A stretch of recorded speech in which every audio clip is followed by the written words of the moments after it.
So I'm going to open the meeting. It is 7:07 on December 2nd. Weare Finance Committee. We're going to do a roll call. And so if we can start, we'll just actually go around the room. We have, oh man, I'm trying to get the names right again. So it's Leah Borla, myself, Tom Downing, Megan Felon, James Drury, Tammy Hegman, Gary Evans, Bill Anderson, Tom Clow. We'll continue with members first, committee members. On the phone, we have Dennis Auburn. We have Neil Kirk. And we have Rachel Sisto. And me. I'm sorry, Chris Haig. No, Nicole. Sorry, and Nicole. Chris Haig's trying. She did what you said. Okay. And so we've got Nicole Hertz as well. And I forgot, who did I forget? Oh, it's Charlie. Okay. So are you good with attendance? Got it. Okay. So in the meeting we have. So we're done with roll call. Actually, so you can keep track of what else is going on. Okay. All right, so we're good to go. We'll just jump right into our agenda here. I pre-filled. We're just gonna reel for the folks that are presenting tonight. We're just gonna do a quick old business. I'll just do the old business first. There was a request, and I think it was Gary in the last meeting, names and email addresses being circulated. I don't believe that was done, and I'm not sure that we asked or I asked for anybody to take ownership of that. Is that correct? No, you did. I was supposed to do it, and I forgot to do it, so I will do it tonight. I apologize. Okay, thank you. That was old business, and that's it. So I'm gonna move that we suspend rules and consider hearing the department heads in advance of new business out of order. And we'll just. I second. Thank you. Excuse me. Quick vote in favor? Yes. Aye. On the phone? Aye. Any opposed? Any opposed? So we will have the department heads talk first. I think what I was going to put this out there, but I think Bob, you probably have the least amount from what I can tell. So I wanted to be courteous to let you. If it's okay with Benji. Okay. So we'll have Bob start. I will say that Beth was kind enough to circulate some electronic documents about what Bob has, and we'll let him hand them out. For the folks that are on the phone, I did confirm that we could grab the documents that were circulated that Bob is handing around the room.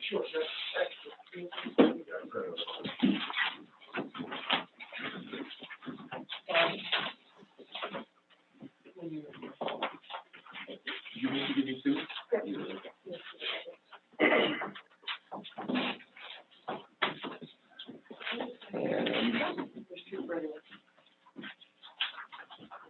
And there's 3 or 4 members up here? There's actually 4, because if we count Neil, Chris, Dennis, Neil, and Chris Haig Nicole. hasn't signed in yet. and Nicole. So there's 4 copies for them. okay. So for the folks on the phone, there are hard copies here if you want them. We'll put them aside for you. Are those the budget worksheets? Well, it's operating budget. No, it's really just my notes, just a recap of what we accomplished in 2020. Okay. Can someone scan or text a picture of them? Actually, so if we could stop for a second, Bob, did I misspeak? Is this different than what we got a PDF from Beth on? Right. Oh, okay. Yeah, So Beth is going to go scan the document Thank and you. send it to you. Do you have a copy of the warrant articles that are proposed in his budget worksheet as well? No, only the budget worksheet, right? I do have the warrant article for the full-time people is in this handout. I don't have one for the CIP because I figured that was included in the CIP. We We do have the CIP document from last week. Everybody has that. Yeah, this one's not in that. That's why it's included in this package. Okay. So I am reluctant to start and let Bob present while the people on the phone don't have the document. Perfectly. Well, they should have last week's stuff. But he's gonna start talking about something they don't have. No, really, for the sake of brevity, I passed this out instead of, necessarily boring you all with what's in these pages. I handed out, you could read it, as we go along. If you have a question, be happy to ask, but instead of taking up 10 minutes or so doing that. So here's what we're gonna do. I think in fairness, unless anybody's opposed, I'd like to let the remote people make the decision as to whether they wanna wait for the scan, or just let Bob talk and, cause none of us are gonna completely read through this, but, so for the 4 people on the phone, should we let Bob proceed? Do you have any issue with him proceeding? While you're waiting for the scan to show?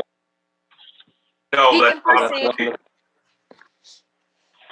I'm fine. How do you propose to handle, asking questions without everybody talking over each other?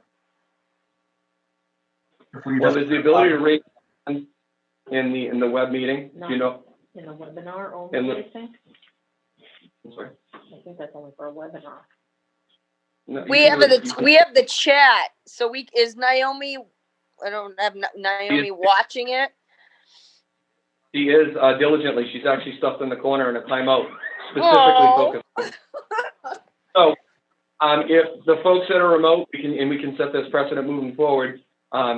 If you feel like the audio is not letting you ask your question, or if you just want to raise your hand formally, Naomi has just been putting her hand up. That's what she did last meeting on your behalf. You guys Great. okay with that? Yep. Unusual circumstances. So I didn't hear any opposition to Bob starting talking. I'm going to put it out there one last time for the folks on the phone. Okay, so no Question. What is the correct email? Because apparently it's really, really secret meeting and I have to put in an email. Does anyone know what the right email is to get in? It's your own. Well, it won't acknowledge my own. It won't let me in. So Chris, what I would say to you is I went through this earlier. If you hit the back arrow. I did. And Okay, it just bounced me right back to the email box. And then for some reason it bounced me into Google. So it's really messed up, but it just won't get past that email block.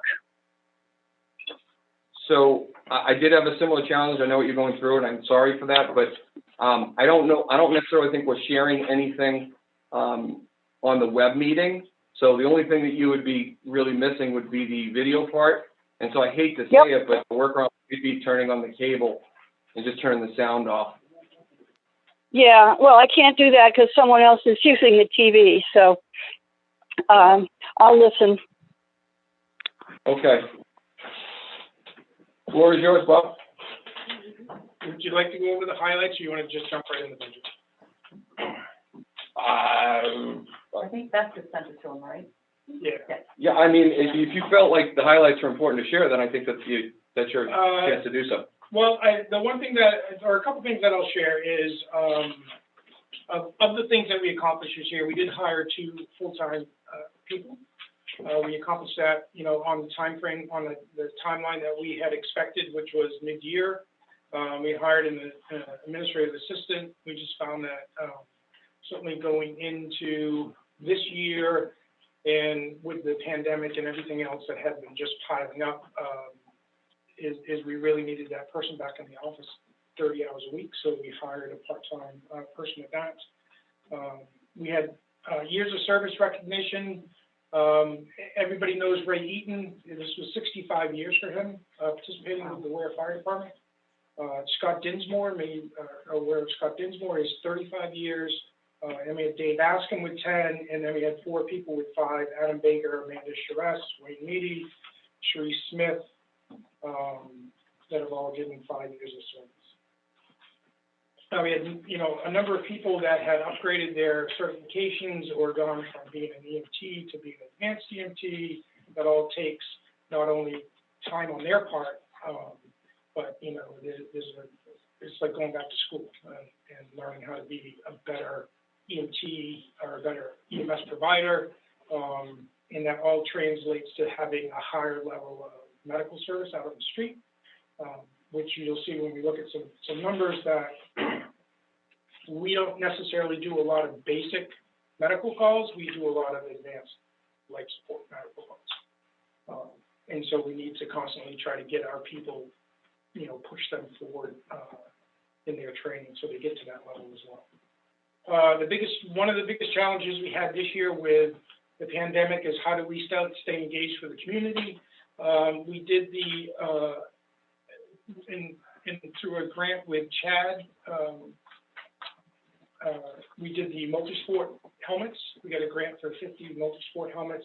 We created a drive-through event where in years past we did the bike rodeo. We were able to distribute all 50 of those multi-sport helmets. We were able to come up with like a virtual fire prevention week seminar, if you will, so that we could electronically deliver that to all the second graders that are in the public school system in town. So we were able to accomplish that this year as well. That was another challenge. We also did, which I think was a great event, was the Halloween drive-through, again, where we had members that had decorated one of the truck stays, and people could actually drive in one side of the building and out the other. So we had no contact way to deliver candy. We saw over 300 kids that night, and that was well received by the community. On the next page, the EMS stuff that we do, 11% of the calls we go on are basic life support, and half of the calls that we go on from an EMS perspective are advanced life support. That's where we're doing IV skills, we're doing cardiac monitoring, we're doing administering medications to patients to treat whatever their ailment is to get them to the hospital. And as you see, about 40% of the people that we actually have contact with, we don't even transport to the hospital. So it's a treat and release, or they didn't need any medical treatment or they went to the hospital on their own. A lot of those are people are unsure what their medical issue is. They call us, they figure out that it's really not as bad as they thought, or it's a motor vehicle accident where no one was injured and they're signing off a number of patients. We've been involved in many serious life-threatening incidents this year. One of the stats that kind of popped out at me is we had 3 gunshot wounds this year, which is not something that you don't necessarily notice it as a number until you look at the end of the year and it's like, oh, that's a bit unusual, I thought. And we had several technical rescues and carry-out. So we're down in East Weare carrying people out off the trails. We had a couple people who were injured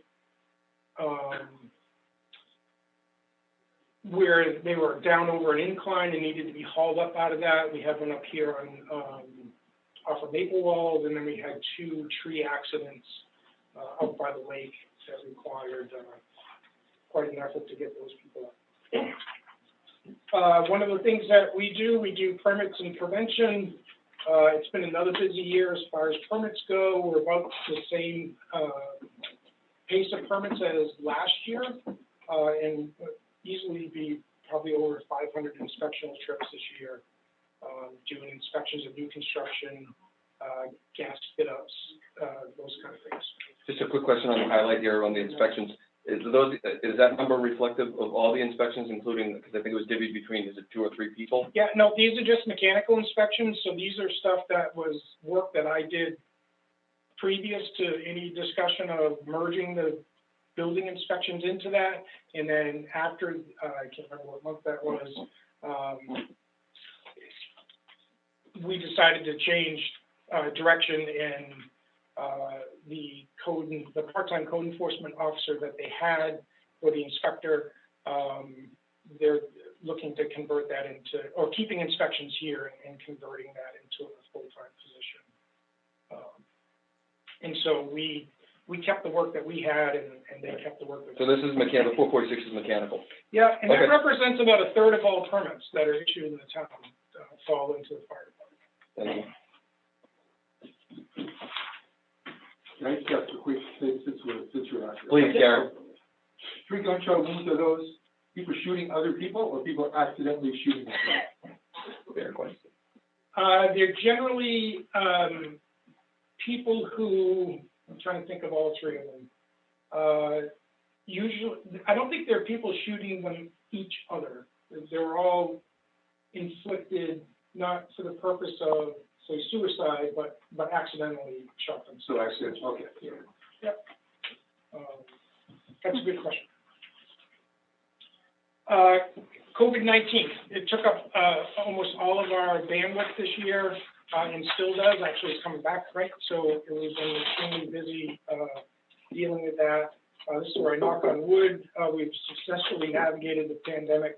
We've had no positive cases in our department, which really, our point of view is workforce protection, because we're very fragile. We can't afford to have a number of people go down or go out with quarantine.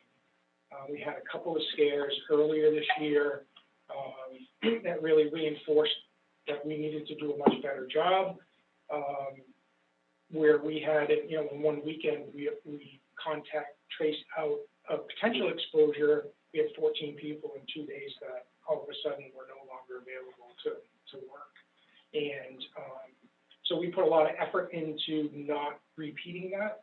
And one of the ways that we're doing that is with the first responder optional surveillance testing, which is the bottom program there, and that's where we're actually doing, in essence, rapid testing within the department. We're testing all of our employees monthly.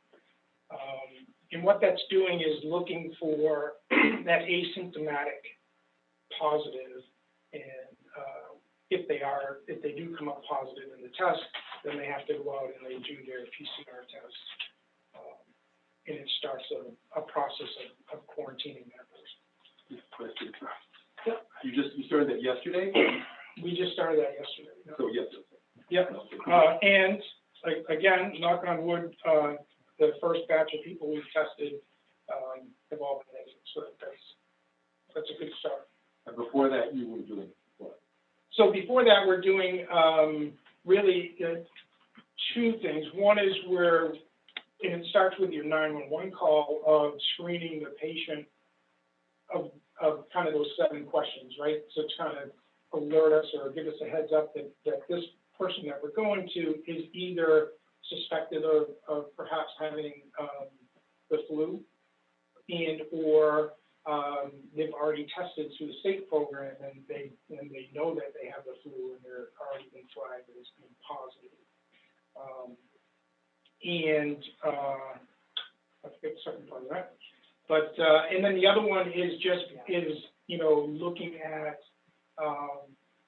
kind of tracing some of those patients, because we're getting we'll get alerted back to the hospital to say, hey, the patient that you brought in 2 days ago is positive, because they're all being tested when they go through the hospital system. So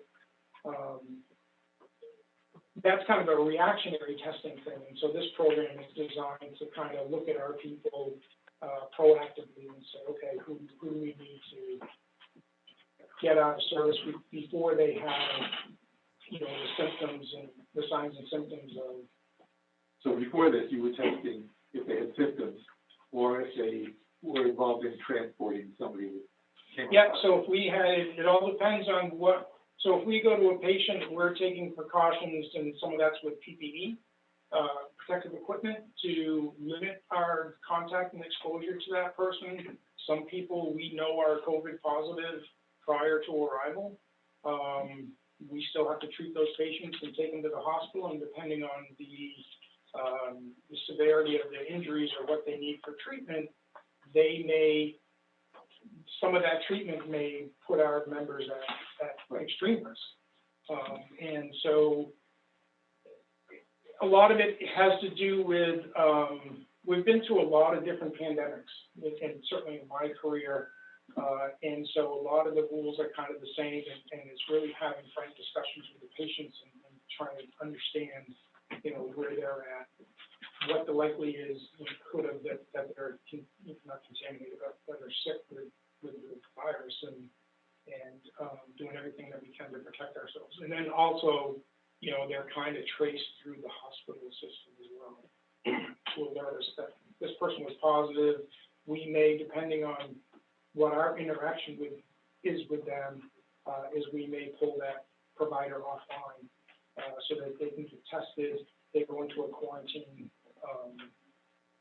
where they're not working for us for some period of time, just to make sure that they're not, they haven't contracted the virus, and then they come back into. We've had a number of those scares, but to date, we've had nobody actually come down with it. Yeah. And I don't know if Beth knows off the top of her head how many days off that we've had with providers, and it's been a number of,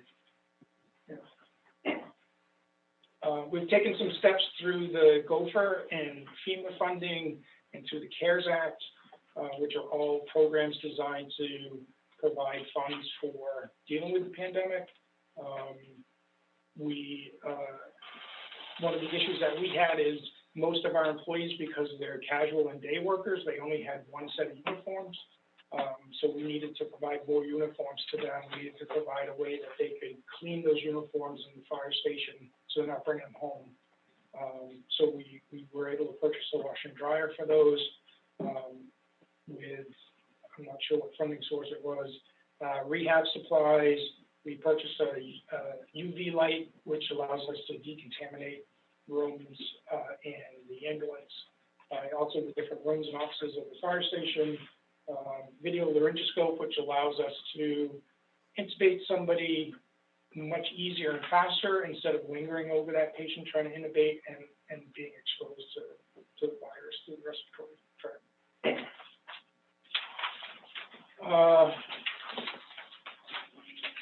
2020, I mean, considering what's happened in 2020, I think that we've done a really good job of continuing on with the success that we've had in years past, and I feel like we've met and exceeded all of our goals and objectives this year, which has been great. Like I said, we did hire those 2 full-time people. We managed the budget and purchased our capital program in a very satisfactory way, and then our revenue, which is for a long time we had a real lull in the amount of emergency medicine medical calls that we're going to. That's kind of come back. It's almost like they flipped the switch the day they opened the beaches, and it's been business as usual. And our revenue for EMS is on pace with what we, I guess, someone had expected. And permit revenue is through the roof. Well, probably a third again is more than we had projected. Bob, if I may, before you transition, in regards to the 2 full-time employees, if I remember correctly, wasn't there a plan in place, and it might be a prior, where we were going to convert a part-time person, they were going to get certified and become the full-time, or were those not people promoted from within, or am I recalling incorrectly? Yeah, so we're on a multi-year plan. The first year we hired from within. Actually, all 4 people we've hired have been in our system. Okay. They were known to us prior to being full-time. And so the first 2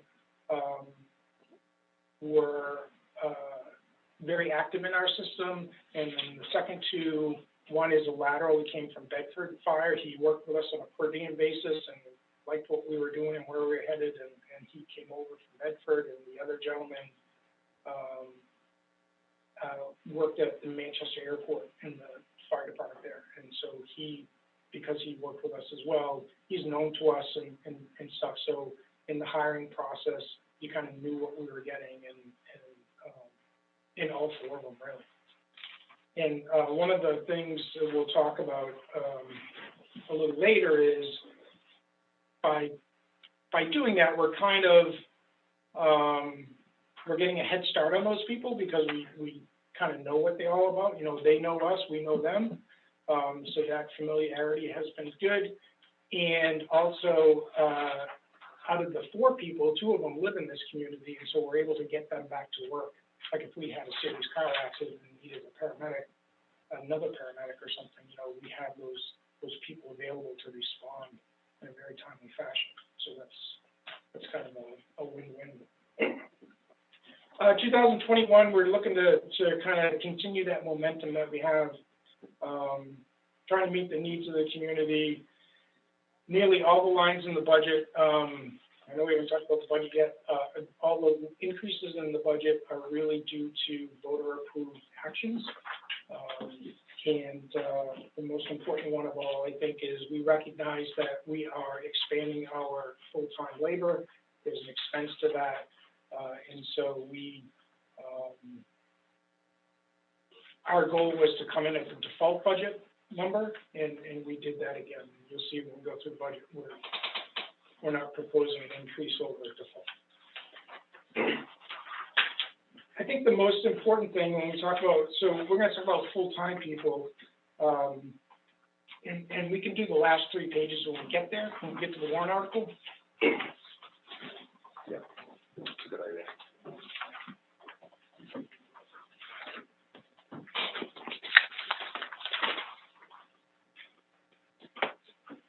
I think the couple of things that we had with the budget, one is we really wanted to come in at default, if we could, and we really weren't sure because we've added a bunch of expenses to that, and we needed to fix a couple of structural problems that were in the budget. One was the telephone system. We made some changes in 2019 or late 18, and that caused our telephone and data to be more expensive than it had been. We tried to address that last year. We got a default budget, and so that's why that line has been really upside down there. So we took money from other places in the budget, and we put that in to fix that problem. That's why there's such a large increase there. Can you just reference what line that is? I'm sorry. Some of the task line people. On the far left, it's 320, and the account number is 320. Thank you.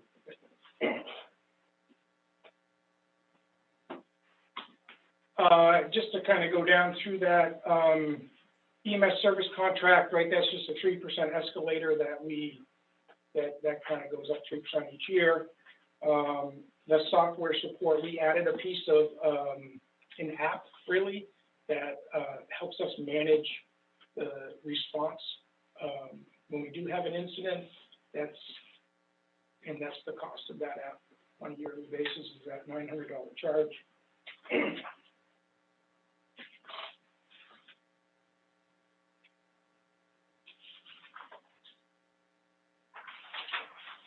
Hold on, one second. I have a question for the chief, if possible. Let me just correct one thing. So the EMS Service Contract, which is line 334, Yeah. that increases because the contract that we had expired, and so now we're on a yearly contract with them, and so that's the increase on that, is that 359. So to clarify that, the increase is because we're not on a multi-year agreement. Do we have the ability to go to a multi-year agreement, or is that not No, on the table? because the equipment that we have is at the end of its service life, and so they won't do a multi-year agreement. They'll just do an annual. So we pay more because of the age of our equipment. Slightly more. It's not to the point where it made sense to go replace that equipment this year. Thank you. Dennis, you have the floor. Line items 313 and 314, wages for call force and wages for the part-time EMT firefighters. There was a lot of discussion last year that as you increase your staff, that you would be able to reduce that call force amount. And all it looks like you did was move it to the part-time EMT firefighters line. That number between those two, you're consistently, certainly over the past few years, have been $60,000+ more in your budget than what you needed. And at the meeting last year at the Board of Selectmen, and you proposed your last year's budget, there was talk about that, and I raised that question, and they said that it should be able to go down, provided that you get your new firefighters / EMTs. So it's clear that you did get those. So even though you tried to meet the default budget, it looks as though you're still way over budget in those line items. And I was wondering if you could take a look at that again and see if you can reduce that. Yeah, Because, so there's no sense in that, having that money there without need, especially now. You're not showing, well, obviously the warrant articles will show probably another 2 personnel, correct? That's what you're looking for? Which means that when you're line looking item at, might even be larger of surplus. yeah, so looking at the call force line 313 is we recognize that you're correct, is that there was an amount of money there that we weren't using, if you will. What we have done in 314 is we aggregated into that line all of the time we're paying someone to be in the station is now in 314. That amount of time has expanded from the call force side, not full-time help, but the call force per diem, part-time time where we have someone in the station. All of that time is now in line 314, and it's actually expanded over this year. And so we knew that we were going to be underfunded in that going into, looking at it as a whole calendar year. We expanded that in the fall, and that's really a result of one, we couldn't get help on the weekends, and also in response to the pandemic is we're trying to patch together a schedule that provides service that also protects our employees when they have to go go to work. And so what we found worked well, because we had used the stipend system for a while, and that worked okay, but we still had issues on Friday, Saturday, Sunday nights, and so we had to essentially expand the hours of coverage, just like we've done really the whole time that I've been here. Is every time we've had an issue where we saw faults, the only solution that seemed to work, where we could guarantee that we're going to get a vehicle out to help someone when they needed help, was we actually had to put somebody in the station and pay them. And so that's why you see, you're correct, we took the call force wages, we reduced that, we put that into more scheduled time, which is the next line down in that 314, and then we used some of the other money to solve some problems in the budget that we talked about previously. But it still shows that you're, between those 2 line items from what you spent already this year, and then, what your projection is for your final 2 months of the year, you're still $60,000+ over what you're spending. I understand you want to have a buffer, but a third of what your budget is, or a quarter of what your budget is, just doesn't appear to be the right numbers for me. I mean, I think you need to take a hard look at that. We've asked for that. I've asked for that for 3 years in a row. And all you're doing now is you're just moving it to a different line. I mean, the taxpayers, deserve a better look at that. I agree with that. We're just hiding money in the budget. I mean, we're using money in that line. I did not say you're hiding it. I said you moved it to a different line item. Hey, guys, I'm going to interject because we've got remote people, so talking over ourselves is going to make that difficult. So I was just clarifying what I stated. No, Dennis, I don't mean to criticize. What I'm just going to suggest is that we pause after we make statements out of respect for the people that are on the phone. That's all. Understood. And you can continue. Sorry, Dennis. You were saying? No, go ahead. I'm all set. So did you have a final thought? I just wanted to make sure that everybody could hear what was being said by both of you. I don't have a final thought.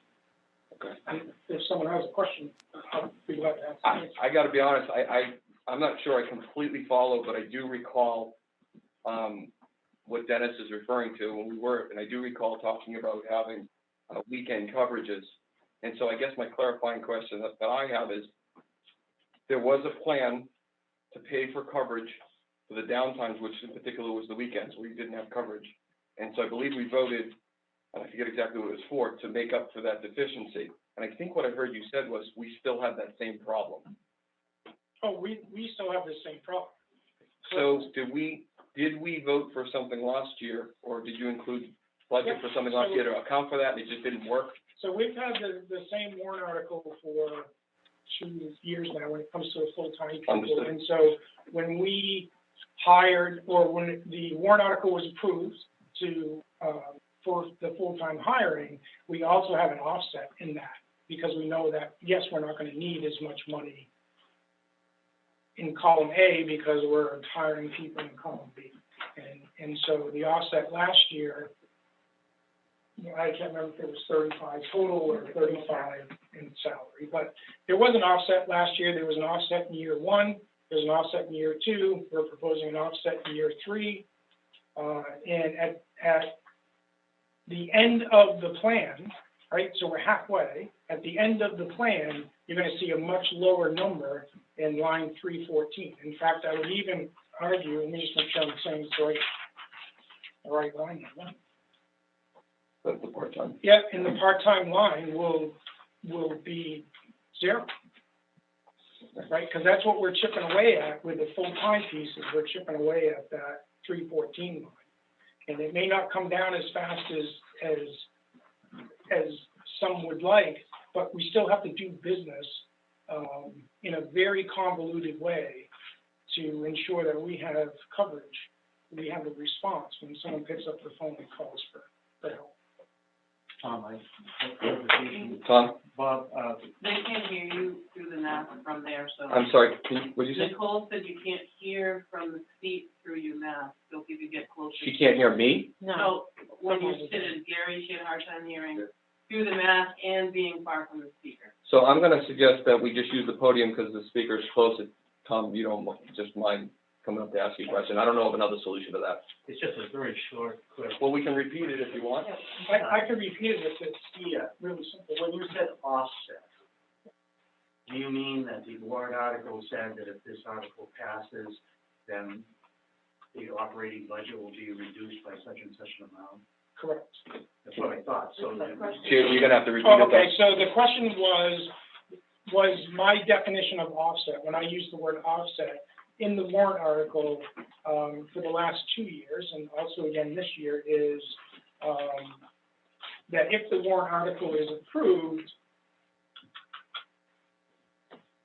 the operating budget, our operating budget, will be reduced by, in this case, we're proposing $37,783. In last year, I think it was 35. so then when it says approved budget, that's with the adjustment made, which means that some of what Dennis was talking about had already been taken out. So the adjustment was made up front in the budget, so it doesn't show up in the change from one year to another because it was already lowered to begin with by a certain amount. If you agree with that, can you just state so Nicole can hear? I agree that when the budget was approved in March, that, we got money put into our budget for the full-time warrant article, and we had money taken out of our budget, for what we said was the offset, or kind of the give back, the reduction in the operating budget. We could do it 2 different ways. We could have a smaller number going in, and no money coming out, or we could put in the whole amount and then take some out. I think it shows the math a little bit better in the warrant article. I wasn't questioning it, I was just trying to clarify because that is partially answered what Dennis was asking about. Because it's not gonna show up directly from one year to another because it was taken out before the proposed budget was listed on this sheet. Okay, so Tom got the clarification he was looking for. Any other questions before we go to what I'm calling the future, but really we're looking at 2021 in the warrant article piece and staffing? Just, I don't know, maybe appropriate since you're talking about the warrant article, CMTs, that question. Could you just give, for the benefit of everybody, a quick overview of what the coverage is now? Sure. In relation to the two new positions you're requesting, what difference will they make if you get them or you don't get them, and what you're doing, and what your coverage is? So the request on the phone, for the folks on the phone, is what is the coverage today and the potential impact if the warrant article isn't approved? Or is approved? Or is approved. What benefit it provides if it isn't approved? Will we status quo, or how does that impact? Sure, that whiteboard now. Right. Okay, here we go. So currently, we, frankly, we're the only department that is tasked with providing service 24 hours a day, 7 days a week. In years past, we did that all by volunteers and call force members who, you know, because of their commitment to the community, when the siren went off, they got in their car, drove down to the station, hopped in the ambulance or the fire truck, and they went to your house. That system works well till you get to about 200 calls a year. And what we saw in this community, and this was just prior to me getting here, is that system started to break down to where no one came when you needed help. So when you picked up the phone and you said, geez, I think I'm having a heart attack, no one showed up. And then after a while, dispatch would send another community to your town to, you know, so we're delaying the, you know, for someone, the ambulance to get to your house. We're going to talk about medical calls. Or if your house is on fire, where we have less issues probably getting help with that. But during the day, we had virtually there was nobody here to answer the call. And then in 2010, the surrounding communities got together and they said to the town of Weare, we're not doing this anymore. You have a town, you have a budget, you need to take care of your own stuff. And a warrant article was crafted together and they decided to provide 2 people for 10 hours a day, Monday through Friday. That was the original process, and I think it was the 2010 budget, or because I came here in London. And that worked well for a period of time, but what we saw was we started to see on the fringes of that is we started to see cracks in that system. And the cracks that we saw initially were weekend days. People didn't want to give up weekend days anymore with their families or what have you. And so then we started crafting how is it we're going to cover weekend days. And so we expanded out that per diem program into weekend days. In fact, the way that we did it was we took money in other lines in the budget, and that paid for one of the 2 days. And then the second day, we were sending a student to one of our people to paramedic school, and in return for us paying for her tuition, she worked on the ambulance 10 hours a week as kind of for free and payback. I worked on in the ambulance the other 10 hours a day, and that kind of gave us our second day, our Saturday, if you will. The following year, we were able to get that daytime coverage in the budget. Then we started seeing, you know, that time period of once 5 o'clock came in the evening and those people went home, that we had calls that were going unanswered in the early evening hours. And so we expanded that program into the evening hours. So we went from 5 p.m. to 10 p.m., we created another shift, if you will, and started hiring per diem employees to work there. So now we were covering from 7 in the morning until 10 p.m. at night. And the nice thing about that was we were capturing about 80% of our run volume occurred during that time period. So that was a pretty good bang for our buck. What we found of late is that as our call force gets a little bit older, as the demands increase, the training demands increase, is we see less and less people willing to leave their house and go on a call in that kind of old school volunteer call member fashion. And so we started to patch. In years past, I called it whack-a-mole because we'd have a problem here, we'd fix that. We'd have a problem over here, and we try to fix that. And so we started covering the overnight shifts with call people. So we're hiring them per diem, but we're hiring them to work in a whole around-the-clock fashion. We started doing that this year. 3 years ago, I came forward with a plan and I said, we really need to start looking at converting the system that we're doing today, right? We need to start evolving from a part-time agency to more of a full-time agency. We needed to really own our own employees because we were seeing issues with, because this is a part-time job, they'd say, you know, I got hired overtime in my other job, so I'm not coming in today. And so that left us scrambling. And we had people who, for whatever the many reasons why people didn't come to work, and so we were left scrambling trying to fill these gaps, not only gaps that were tough to cover, like on weekends, but also just even during the week. And as we got busier and busier with call volume, our call volume's gone up. I don't know, I'd say 35%, you know, in the last 10 years, is that we needed to make a paradigm shift of how we're doing business.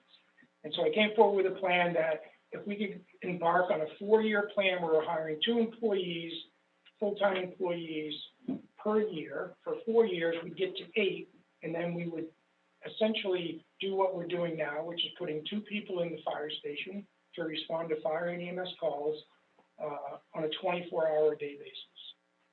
We're halfway there. The first 2 hires occurred in the 19 budget. The second 2 were in 20. We're coming forward. So we have half of our time during the week is covered by full-time employees currently. We're looking to add another shift. And so 3/4 of our time will be covered by full-time employees 24 hours a day. We have a couple of bright spots, not only in the per diem program, if you will. Bob, if I could, and I'm sorry to interject, but Gary's question, I'm sorry, not Gary, Bill's question was around the numbers, and I'm having a hard time following. So if we could just confirm, we have 4 full-time people here. 4. Right. Yep. And so can we just put the count of the per diem? I get why you're explaining it, but there's part-time people, you're losing me. I think, correct me if I'm wrong, but you're now covering the station with 2 people, 24 hours. Half of its coverage is full-time people, and half is with the part-time. And basically the 2 additional people that you would hire this year would get you towards 75% to having full-time people full coverage. But the coverage, I'm not trying to shoot anything, I'm just saying here, the coverage is there now, but it's made up of full and part-time. But there is 2 people in the station 24 hours a day. I would say mostly. There are still some days that are not 24 hours a day. The full-time people work 24 hours a day. Right. And so if we were successful in this coming budget cycle, 3/4 of that time would be full-timers, 24 hours a day. Right. And then we're left with trying to patch together, how do we cover the other 25%? Thank you. That helps you very much. Thank you. I've done it More than all. welcome.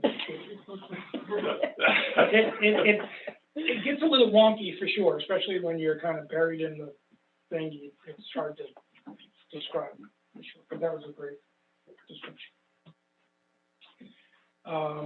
So what happens if we don't get it? So we stall. So we've been very successful in the last 2 years of hiring very qualified people, 2 of which are paramedics. New Hampshire doesn't make enough paramedics to satisfy the need for all the different departments that are out there. And the reason why we're able to attract high-quality people is because we are building a high-quality system. It's very professional. We have very good equipment. We have a great facility. We have the vehicles are in good shape and they're new, and that's all thanks to the voters. I mean, they're the ones that made that possible. And it's those, I think Chief Moore said this, you know, it's those quality of life things that that are helping us attract quality people. No one wants to come and go to work in a shack, right? We're not going to attract quality people doing that. And so we have some very good assets to attract people. And as we all know, typically good quality people like to surround themselves with good quality people, and so it kind of feeds on itself. The concern that I have is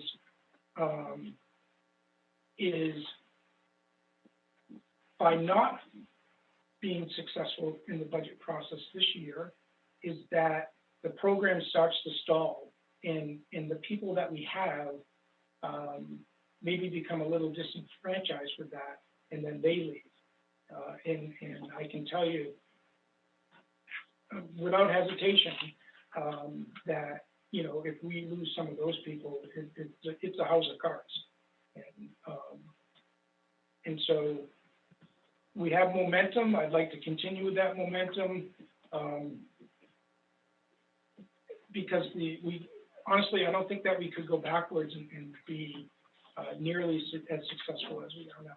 And so this goes back to the handout that I had when we're talking about the future is the single most pressing issue is the ability to maintain a sufficient workforce to meet the needs of the community, right? And we struggle with that every day, every year, for the 10 years that I've been here. We never have enough responders. We hired 3 this year, which is great, but we also lost 3. Last year, it was the same. We had whatever number came in, it seemed like we lost the same number. When you're looking at, you know, we've been very good because we're able to hire 2 medics this year. And this is in the kind of that call force piece, all right? All of our part-time people were able to pick up a couple of medics, but we also lost a medic. So we didn't really necessarily gain a whole lot of ground there. Some of the reasons for that is the training demands, right? Is how much effort do I have to put in to participate in the Weare Fire Rescue? And you know, it's a lot, and it's a lot on the individual where they have to attend training. EMT alone is 250 hours, which is a significant amount of time. Firefighter 1 is about the same amount of time. So before I can really even use someone, if say someone comes in the door that has no training at all, you know, we're going to turn around and say, whatever that is, 5 weeks, 6 weeks that you have to go to school before I can really even use it. You can still show up, but, you know, you're going to be way more value to me once you get certified. So the demands of training, response and availability, right? When do we have our calls? When are people available? You know, nights, weekends, holidays. We have some people who are certainly twitchy about the pandemic. We have people who have other demands where, you know, they're caregivers in their family group, and now they have to do more of that, and so they're less available to us. And so we're in years past, many years past, we've been doing this for almost 40 years, you know, that hobby of convenience, right? It's like, oh, geez, I got a call. Let me go down and see what's going on. You really need to stay sharp because, you know, what we're doing is pretty technical. certainly at the VMS level. As the stat said, we do a lot of ALS here. That requires more training, more effort. It's very serious stuff, right? We could hurt someone if we're not doing what we're supposed to be doing. You know, so we're looking to continue on that program, right? We're in year 3. We'd like to be successful, continue to hire the full-time personnel to get to that goal of having 24-hour coverage 7 days a week, where there are employees. And when there are employees, we can manage them much more efficiently. We need to invest in the current personnel to increase their ability to provide service. And the lessons that we learned this year is the pandemic has highlighted the fragility of the part-time staffing model, right? So that half of the time that we're using the part-time employees is fragile because their current employer needs them. Their current employer may not let them work here. We've already run into that this year, because they don't want them to get sick. We have, you know, where they're otherwise prohibited from working here, and has caused disruption to our scheduling, has left us scrambling. We had 2 employees that are part-time for us that work someplace else full-time. Each one was out for about 6 months each this year, and that's a big hole in the schedule. And they're both paramedics. Having the ability to require our employees, right? So what do we get out of having a full-time employee? Is we have the ability to require them to remain on duty and return to duty for such times and lengths that we deem necessary. And with the pandemic, when someone goes out for quarantine, currently it's 14 days. It's, you know, that's several days of coverage that we need to fill that in. And we only have so many cards in the deck, right? And so we start seeing holes and we start closing the station and say, hey, you know what, we're just not going to be open tonight because we just don't have enough work. That's not a good scenario. So the warrant article is the same as it has been for the last 2 years. The numbers have changed slightly because of changes in retirement costs and changes in healthcare price. So we're looking to raise an appropriate sum of $99,291 to hire 2 full-time EMTs, represents wages, taxes, and benefits for 25 weeks, and contains certain one-time expenses. Those expenses are like startup costs, like uniforms, turnout gear, physicals. If approved, the operating budget will be reduced by $37,783. Becomes part of the operating budget. Everyone likes to know what the annualized cost is, and annualized cost is $182. I think in years past it was $175-ish.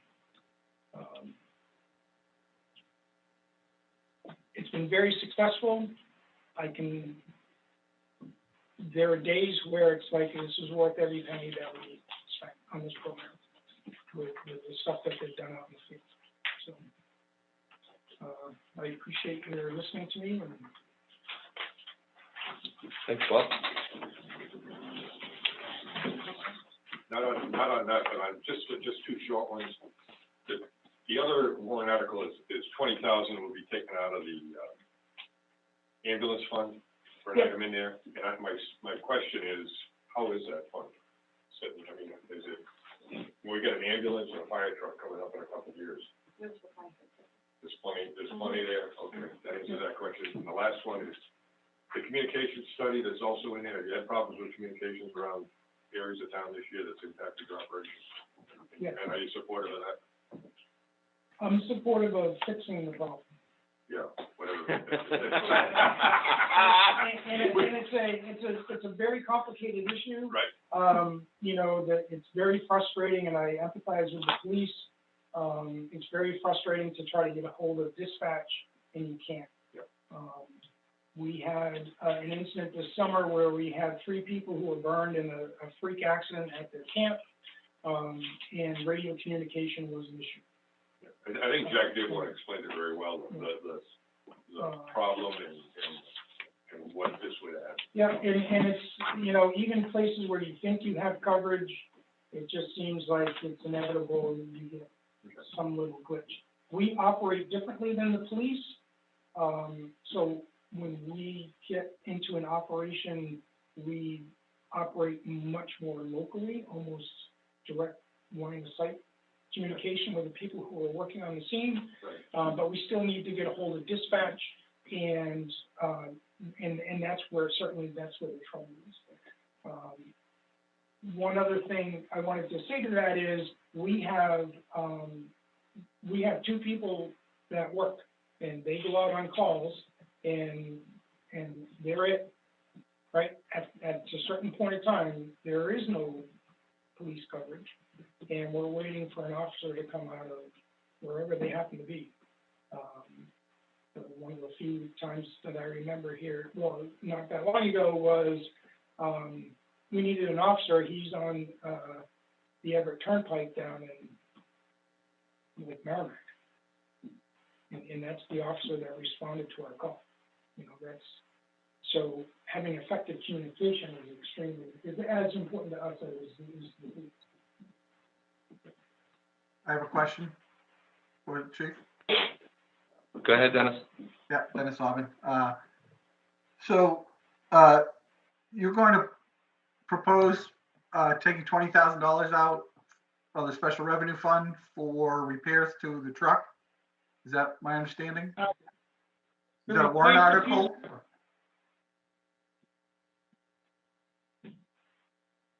Correct, that's in the CIP currently. Okay. Why would that be different from other equipment and line items like 355, 356, and 357, which is under all equipment repair, essentially?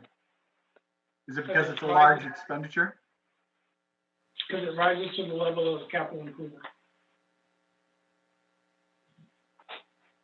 Okay. So we went through the CIP process. Well, is there a consideration to, seeing as that fund is for equipment, to actually move all of those items so that the taxpayers don't have to contribute some $25,000, $26,000 a year for equipment maintenance and repair and all that? Because isn't that considered capital improvement? What's the second one that you're talking about? You have essentially $25,000 for fire equipment, equipment repair, and equipment maintenance in line items, radio equipment. Why can't all that come out of the special revenue fund as well? Isn't that considered capital improvement, radio equipment? As I understand it, as it's been used in years past, and I support that, is that fund should really be reserved for items that rise to the level of the capital improvement, which currently is $15,000. So to clarify, So we're not going to the fund to buy a nozzle or hose. We're taking that out of the operating budget, but when we have a large expensive item that would really cause the tax rate to go up, we're going to the fund, so it has no impact on the tax rate. so to clarify, the cost of one item that exceeds the 15,000 that would be entered into a capital improvement versus multiple smaller items that would be from the operating budget because they fall below that threshold of capital improvement. In essence. Okay. In essence or accurately? No, that's accurate. I say in essence because if we were to replace our breathing apparatus, though individually they cost $8,000, but if you're buying 20 of them, you know, it's $160,000. We're going to go to the fund to make that purchase.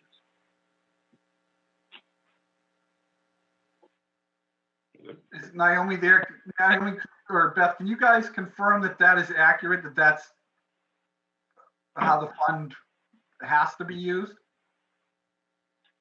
So Beth is in the room, so. Well, if I could address that. So in order to get access to the fund, we have to have a warrant article, and the voters are the agents to expect.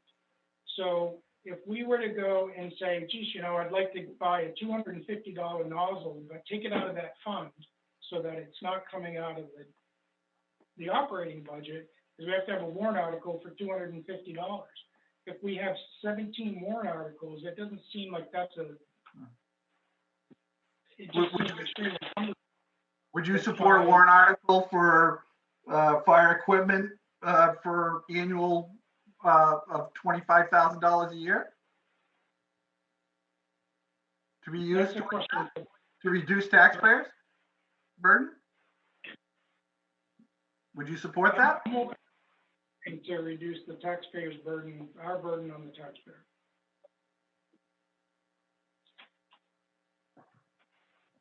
Okay, no further So, questions. Thank you. Okay, sure. Sorry, good.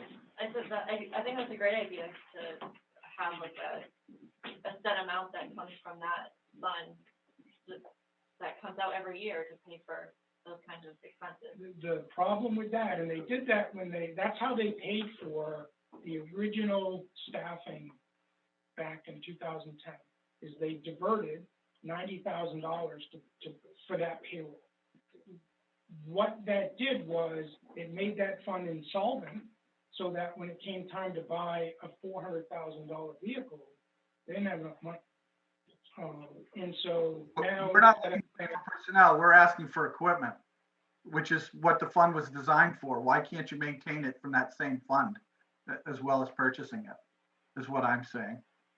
So, well, there's plenty of money in there. We both know that, Steve. So let's not go down that road that you're not gonna be able to buy your ambulance or your trucks or whatever. There's plenty in there, so. Hey, Dennis, you gotta let Bob know, buddy. But the issue was real, which is that fund, the way it was operated when I got here, where that money was being diverted to pay for essentially operating expense, it made it very clear that it would never have enough money to support the capital program just in vehicle replacement. And I don't think that's a good business move to pay for, to whittle away that account on relatively small purchases.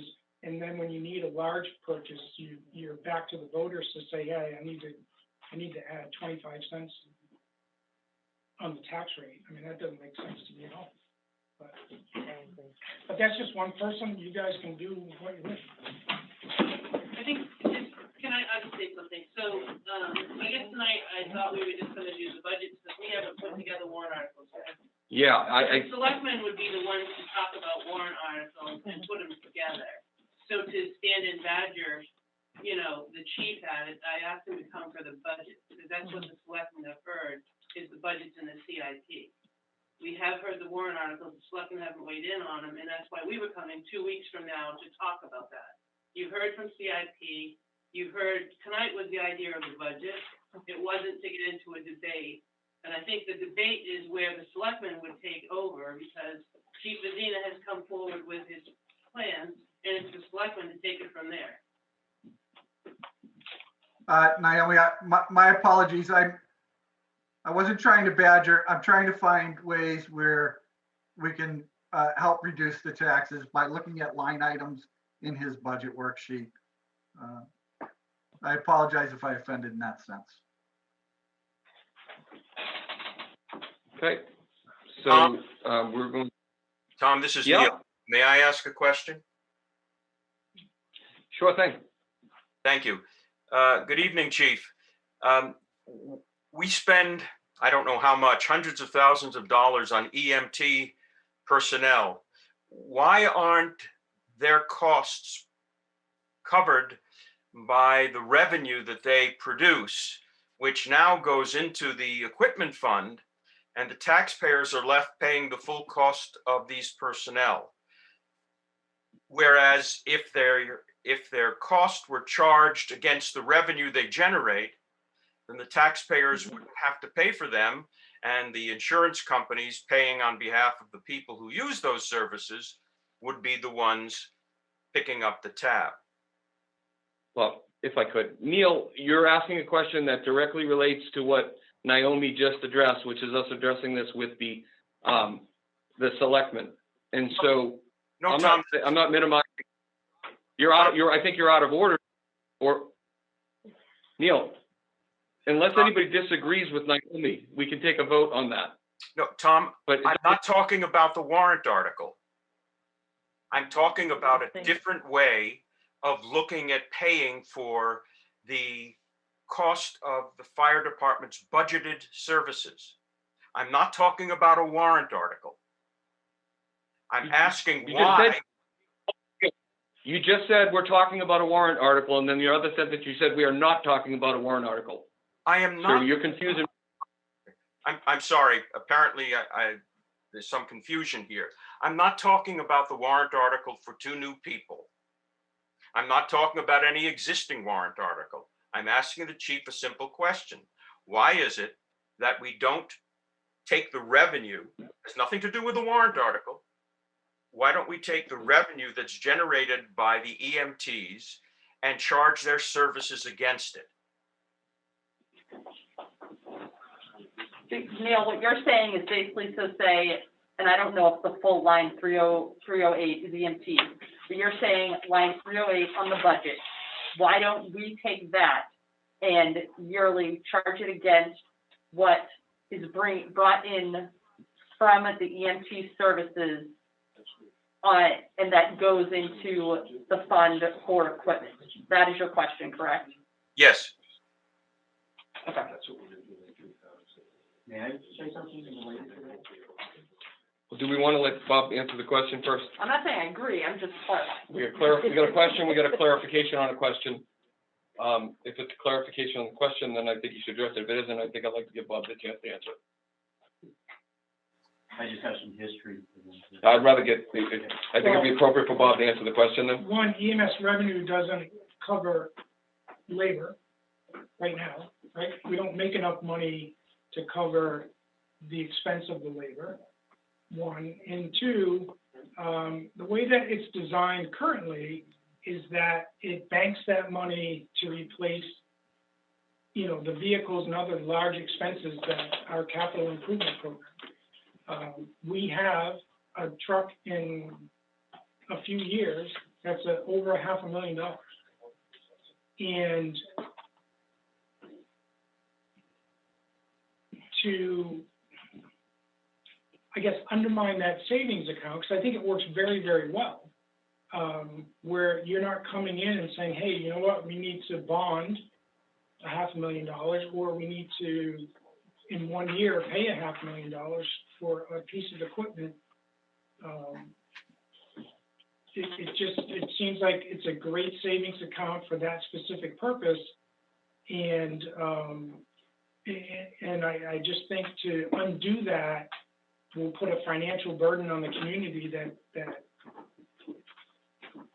doesn't need to be there. So Neil, I think that Bob has addressed the question that you posed, correct? Yes, he's given his answer. Thank you. And Unnecessary. Tom is, okay, so Tom's withdrew. Another time. Okay, fair enough. Thank you, Bob. What's the other? Do we need to do emergency management? It's the same as the I don't think so. We'll go around. it's like $3,400. I'd rather not, unless anybody's opposed. So, I hate to do this to the chief, but Benji's always the most patient, and Bob was longer than I anticipated, so I'd like for Benji to come on up. He's always so gracious. Thomas, are you gonna stick with your agenda as far as the budget? You've already heard CIP, you're gonna hear us 2 weeks from now with more articles. Just to stay on the straight and narrow. Oh, I'd like to stay on the same agenda, yes. One of the things on the CIP is being active, we have time to talk about that. No, maybe you can ask me. I'm not looking to have a debate on it. No, that's fine, yeah. Because we haven't even put I together. just wanna make sure I follow the rules. So, before you start talking, so if we could get, re-clarification, what the departments are talking about tonight hasn't officially been approved by the selectmen, correct? I'm sorry, I was talking about, So what we're so Beth is saying, yes, that is correct. I agree with that. Okay, I just want to make sure that we're clear. And Benji, I would say you have the floor. Thank you. So there was one inaccuracy when, CIP had presented. I know we're just supposed to do the budget, but I didn't know if you wanted to hear that real quickly. Oh, just to correct your inaccuracy? Yes, I think that probably makes sense. because the PowerPoint is also wrong. So I just want to make sure. It goes to the trash trailer. Yep. The trash trailer, first of all, is gonna replace 2006. 2001 has been replaced by 2016. We're replacing the 2006, which will be 15 years old. And Okay, so on like page 20, I'm sorry, 16 is, well, we've got the picture, so page This one? 20 has transfer station equipment schedule. okay, TSTR 1 would be a 2016 package trailer. okay. I'm And sorry, which one? So he's saying that the TSTR one with the asterisk is, it says 2001, that's actually 2016 now? Yeah. Okay. That was already replaced, okay. So for the folks on the phone, we are talking about the CIP pamphlet we got last meeting, and we're on page number 20. Just interrupt if we need more clarification. So where should those asterisks be on, the one below it? Yeah. Okay, so TSTR-2 should have the asterisk Right. for replacement. Right. Thank you for that. And if you go back to page 16, which has the pictures, believe it or not, the reason it has an aluminum looking trailer is because I'm trying to find a picture from one of the companies of the exact looking trailer, and that's the best the four of us could find. They didn't have a black painted one. So it's going to be a steel trash trailer. Aluminum or stainless is just super, super expensive. So I picked that picture because that's exactly what it looked like. It'd be black, probably. Not probably, it'd be black. So aluminum got typed in there because that's what the picture is of. That would be about another $40,000. It's amended to with a new steel trash trailer. Yes. Got it. That's it. Thank you. So, I think everyone knows me. I'm Benjamin Knapp. I'm the Public Works Director. I'm in charge of highway and transfer and sewer and water. Obviously, highway and transfer being my two larger departments. So we bail right in if you'd like. You want to have the worksheet there. And the first page is for highway department. Does anyone want to talk about anything above the black line of 409 or higher? The lower numbers, higher on the sheet. So I'm gonna have a suggestion without having to go through line by line, because there are plenty that are, warrant article stuff increases. Yes. And if everybody's in agreement, I don't think we need to talk about stuff that was voted in, we can't change. But I personally am interested in stuff that is increased, if you have comments about those highlights. Yes. Anything that's material. Perfect. And if anybody else, any comments on that? Perfect. Okay. So if you skip right down to line 413, highway advertising, proposing to increase it by $40. We just simply added up what we typically put out for ads, and that's where the number fell. It's a little, we haven't spent all of it yet this year. I was lucky and got all of my CIP bids, my capital improvements that got approved. I got them all in one paper, which doesn't happen very often. So I put them all in a little thing that said, for more details, call the highway department. That never happens, because usually it takes more time to usually all the salesmen will get right back to you the same week like you did this year. I'm still curious how you have to advertise people to come drive on the highway.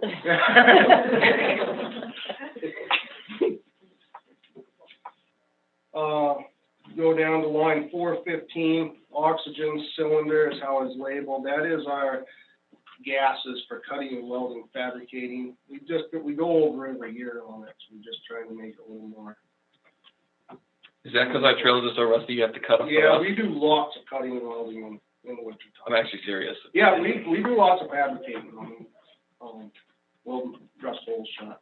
in the winter time, you know, you tear a wing off an old truck or something, we have to fix it. We have no spares of anything. Transfer station, highway side, there's no, go get the other one. We have to fix the one we have, so.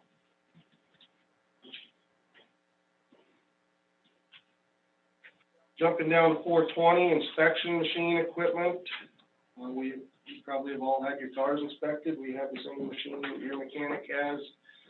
There's a cost to that, and it's hooked up to the internet, so that's all in that line. So, like, why would something like that go up if it's a machine that we own? Do we rent it?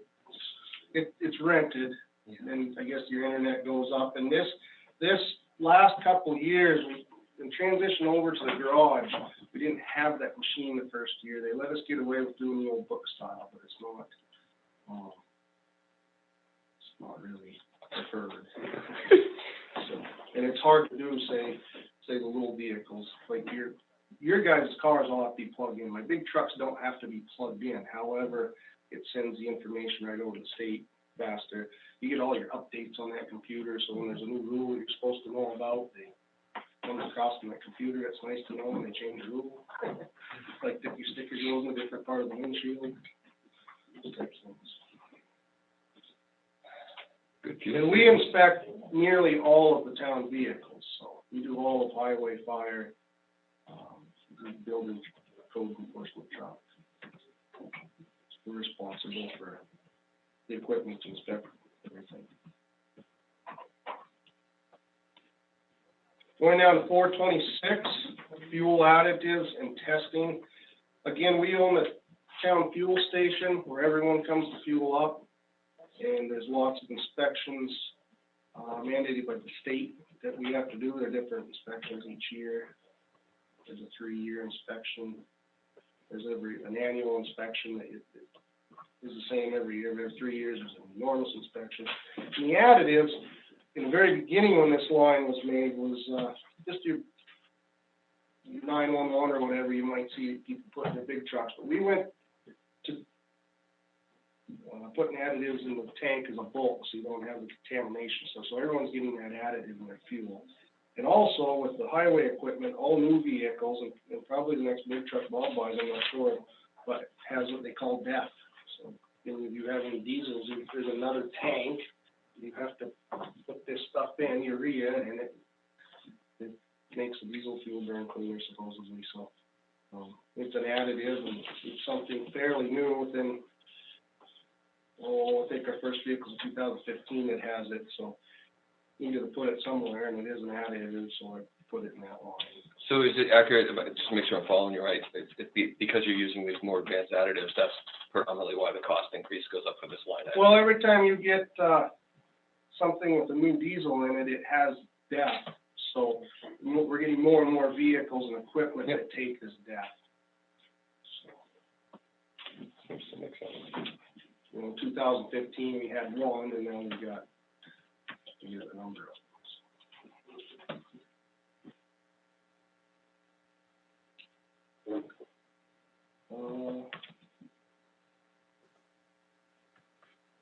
Oil and lubricants, line 428, we raised it $2,000 just because we historically go over.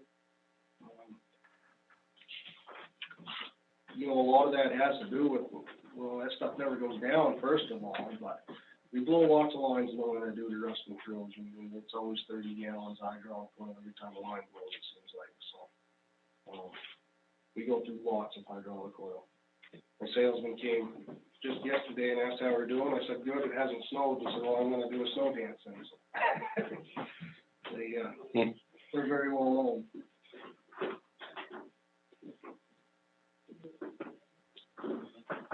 The next line, 429, we decreased. We took 2,000. It's signs, posts, and rails. That was a line made long before me, and basically we just buy our signs out of that. Street signs that you see. Rails, meaning guardrails. You can't get a guardrail company in town for $2,000. You can't. It's a couple panels, you know. So. This year I had them in, it was $32,000 to fix the damaged guardrail, and that really only fixed the stuff that was an emergency. So we made a new line we'll talk about in just a minute, but that is, if we're gonna have guardrails in the budget, which they've been in the budget for years and years, we need to have enough money in to do guardrail work there, never mind having a line for it. It's always been taken out of road reconstruction, and I don't think that that is, obviously, before me, voters wanted it, thought it should be a maintenance thing. It's in the budget. Yeah, just, if somebody crashes into your guardrail, your insurance covers it or not? If they get caught, yes. Police department's good about working with us on that. That's very seldom that we get something out of that. And, you know, we had a lot of cable guardrail in this town, and myself and road agents prior to me have worked on it. I believe I got it all this year. But now we're chasing wooden posts. Wooden posts was the thing to have in the ground for years, and now they're all rotted, so, it's never any maintenance on it. Yes, if someone crashes and there's a police report, then usually the police work with us, and they will be on that trade.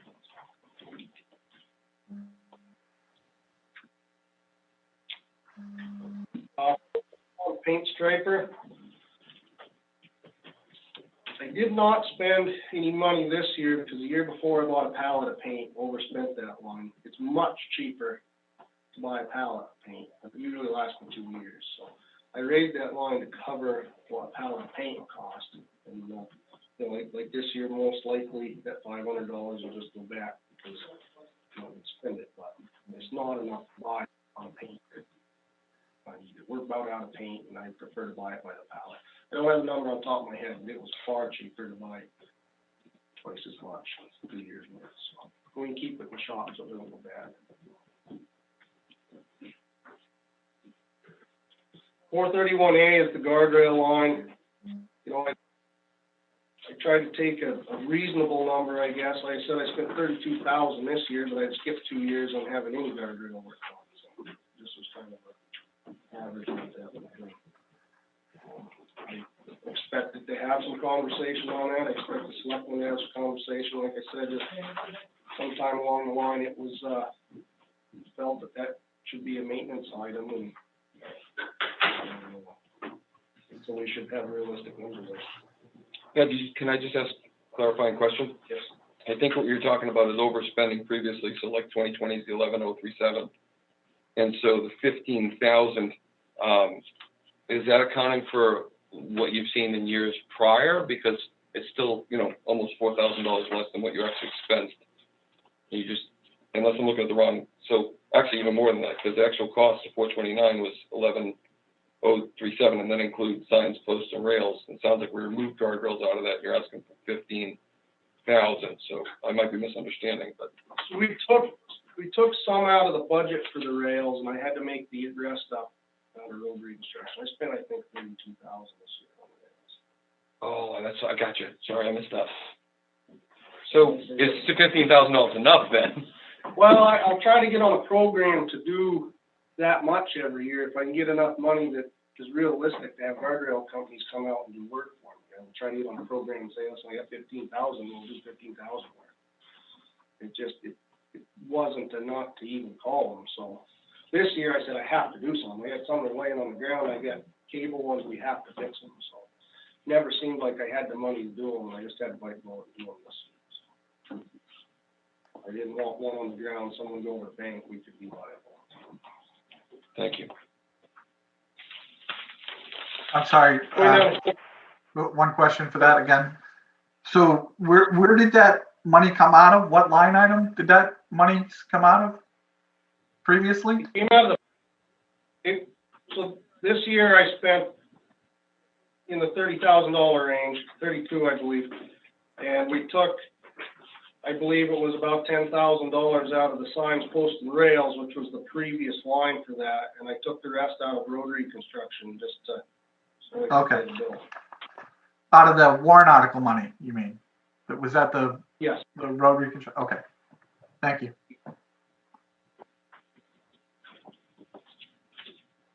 Going down to 435, highway building maintenance, we added $1,000 because we have JP Pest Services and we have to pump the tank. for the floor drains. So that was an increase.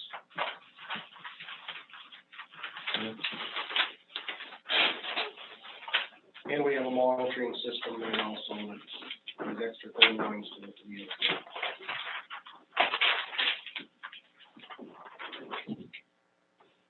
Turn the page, number 437, this is another one. I think it was 2 years ago. Everyone felt that gravel roads, is a maintenance such as pothole patching on paved roads. Putting calcium chloride on gravel roads is also a maintenance. I did not buy much calcium this year. I was very stingy with it. We didn't get any money this year, and we had lots of road work going on. I put it out where we absolutely had to have it, so I had a little left over. But what this line does is buys 24 tons, which is 24 bags of calcium. That's what comes on a tractor trailer, and I could easily use 24 tons a year on all, if I did every one of my dirt roads, which in the past we usually do. And that's how you get your best price too, is to buy a trailer load of it. It's usually at least $50 a ton cheaper. We averaged the price out over the last 3 years. I bought it $500 a ton. I paid anywhere from $454 to $530 or $540 a ton.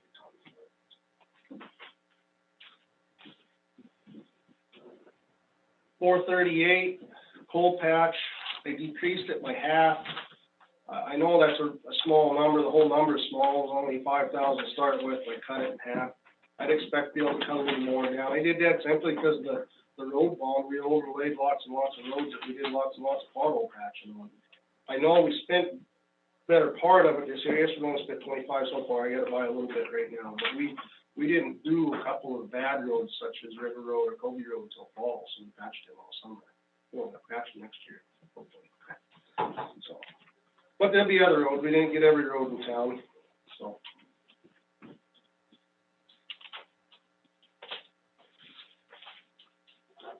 Vehicle maintenance. This year we're really good on our number for a couple of reasons. We didn't have the worst winter on Earth. It helps getting newer equipment, and I've got a great new young mechanic that is pretty good at diagnosing more stuff that I previously sent out. But it certainly helps, having stuff that isn't broken all the time. So, again, we haven't had winter yet, so that number will change some.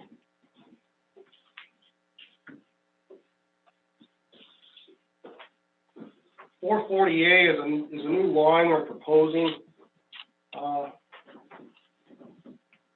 It is for an annual weather reporting contract that I may be interested in entering. We'll see. Right now they're giving a free trial. We haven't had any winter weather. What it is a specialized weather report to this community, and you can contact meteorologist 24. Anybody of you remember Bill Giles used to be on Canada? He owns it anyway, and it's specific for municipalities. They do like Boston and stuff. Do a bunch of. We have other towns here in New Hampshire. I didn't bring the papers all the towns here and all that, but at any rate, it's very specialized to your community for the temperature and exactly what's supposed to happen. So what I'm hoping that it works. So the annual cost of it is $1,695. You get every single day of the week. You get 2 weather reports. The ones on my computer, I get to work. They send to you at 3:01 a.m. and you get one at noontime.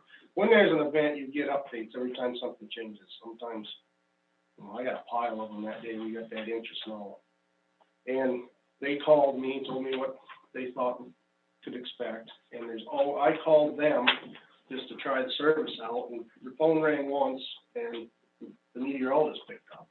I actually spoke to him. What I'm hoping for, for this to do for us is, we all know when the nor'easter's coming in 3 feet of snow, we're going to plow snow.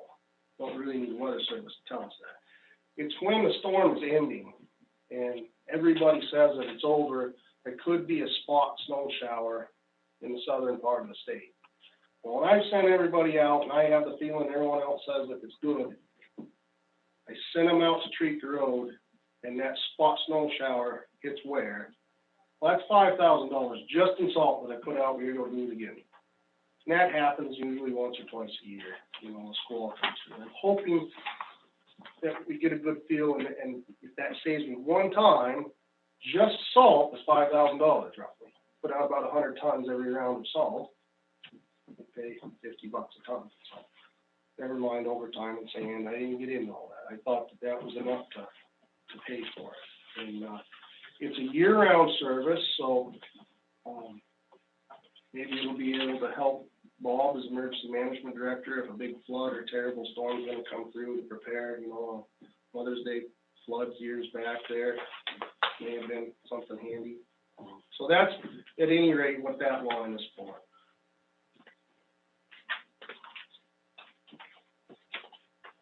Line 442, we decreased by $11,999 because we have a mowing tractor. Only reason I left $1 in was to keep the line open. You know, if anything were to ever happen to it and we had to rent one in the future, or, you know, we used to contract, Tiffany, maybe cutting bamboo or something, have a line anyways.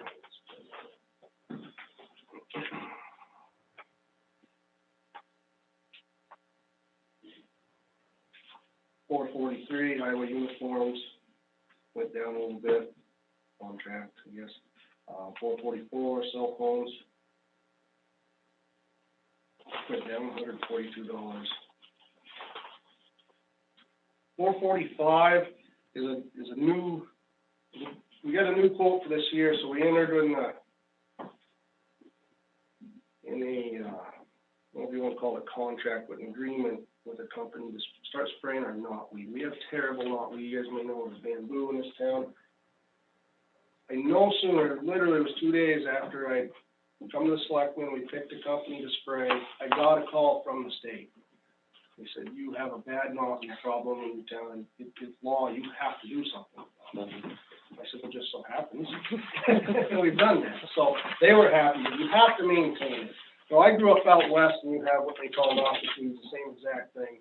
It's law, you have to maintain it. You know, it could be liable if somehow they found out that it's our knotweed and it spread to your land, vice versa. If you have it, you can't let it go to your neighbors.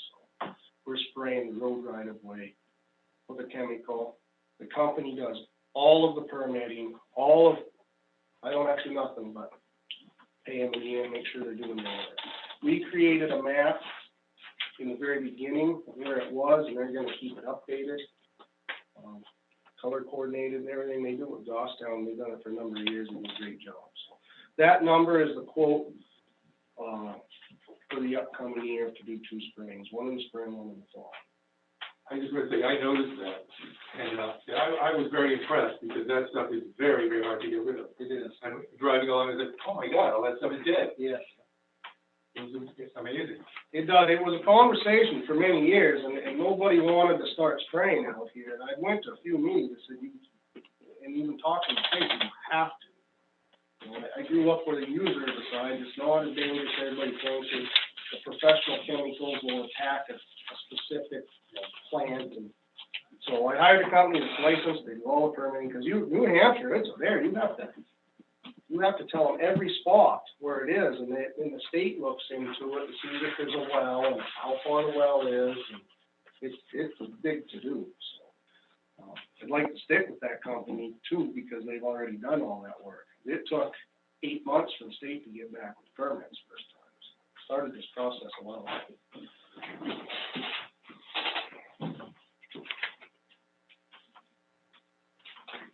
That's all I had for highway. Is there any questions? Just one minor one on fuel. It looks like it's down this year. Oh, I'm sorry, yes. Yep. And that basically was, the selectman sets the rate on that, so that's where that number comes from. Yeah. Okay. Just look like your use would be less than what you projected. If it's not your number, that's different. Well, the selectman sets the rate every year on that. Have a formula to get through something. Try to forecast it.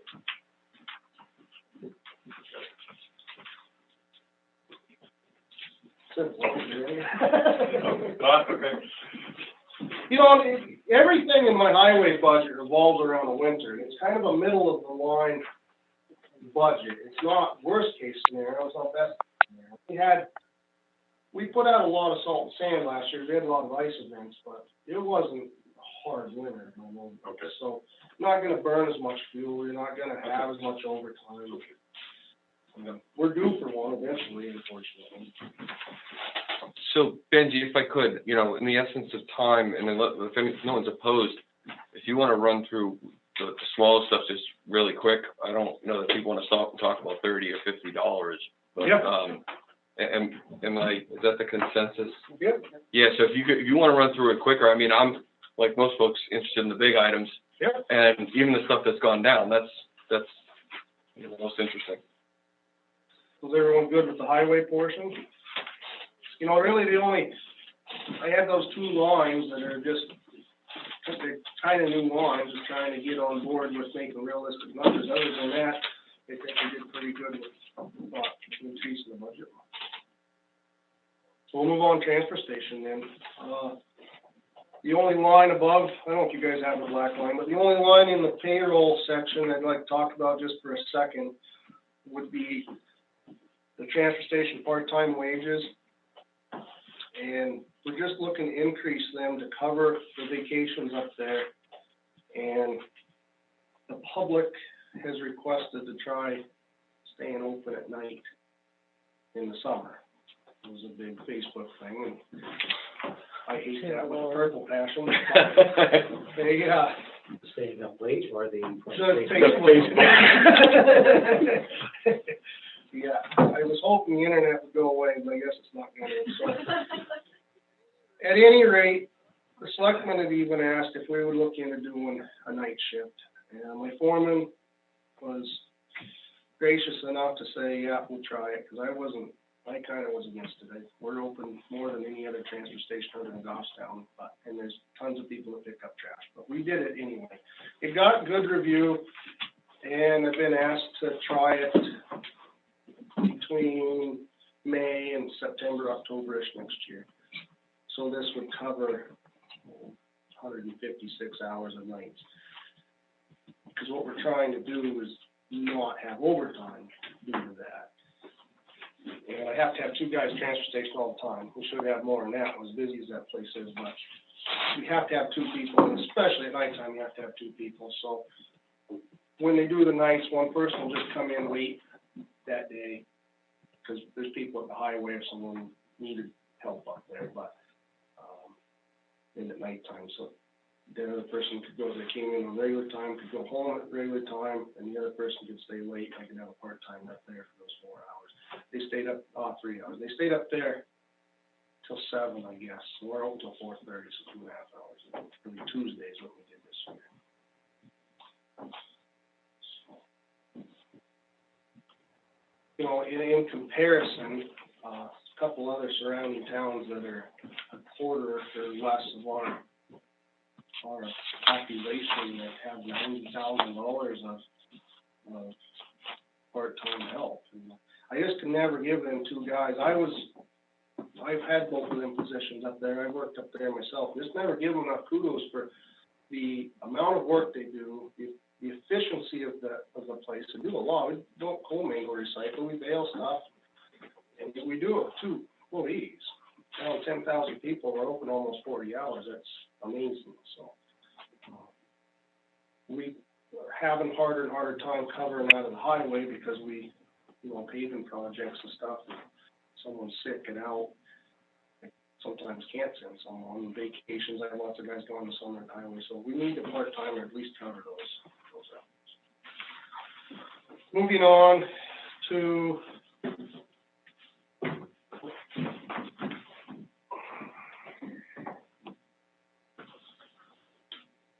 this, Do you want to go down below? building maintenance, yeah, go down below. That's all I have to say on the payroll, and everything else is wage and really. Anybody have any questions on the part-time, or straightforward, I don't, so. Building maintenance, you know, we never do any maintenance to that poor old building up there. We're just gonna try to start doing something. We're putting some new doors on it this year. we have them ordered. We'd like to do a little work maybe in the bathroom. It's just, it's an old building, so. The reason we haven't done much before is just $1,000. What are you gonna do for $1,000 in an old building? So we increased it, maybe do an actual project a year or something, fix the ceiling, get some painting done, bathrooms, stuff they took out of the demo trailer when they built the place, I think, so.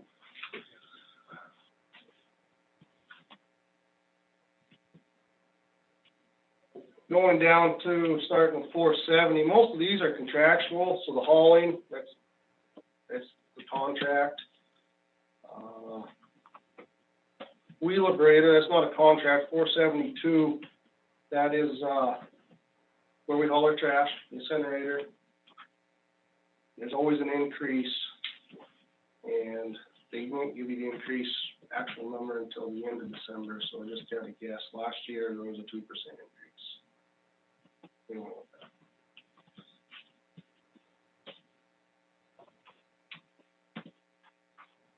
And everything that says hauling, that's contractual. Any questions on that page?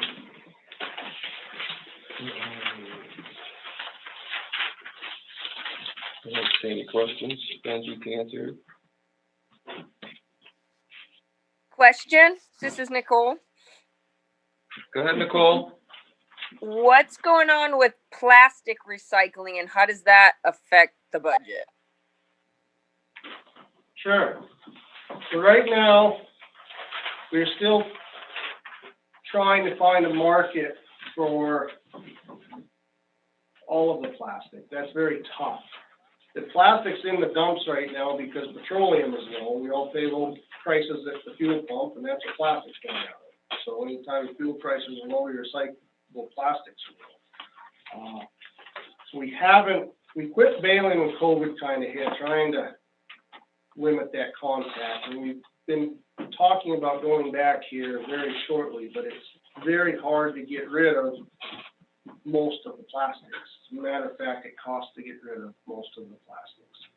So we're still not positive, but this week, we're gonna do some more chatting about it. But your number two, if you ever buy water in a gallon milk jug, that so-called clear plastic, that's the only plastic that's really worth any money. That, and if you want to take time separating your red Tide bottles and stuff out. But the other stuff is where, that's what's big money. But it would take forever to get a bale of it. The only way to get good money is to get a whole truckload of bales of it. So you'd be years. That's not realistic. So we could do just number twos and get paid a few pennies a pound. Then everything else would go in the trash. What I'd like to find is if I find a place to take 1s through 7s, perhaps, for at least nothing. That's what we've been working on.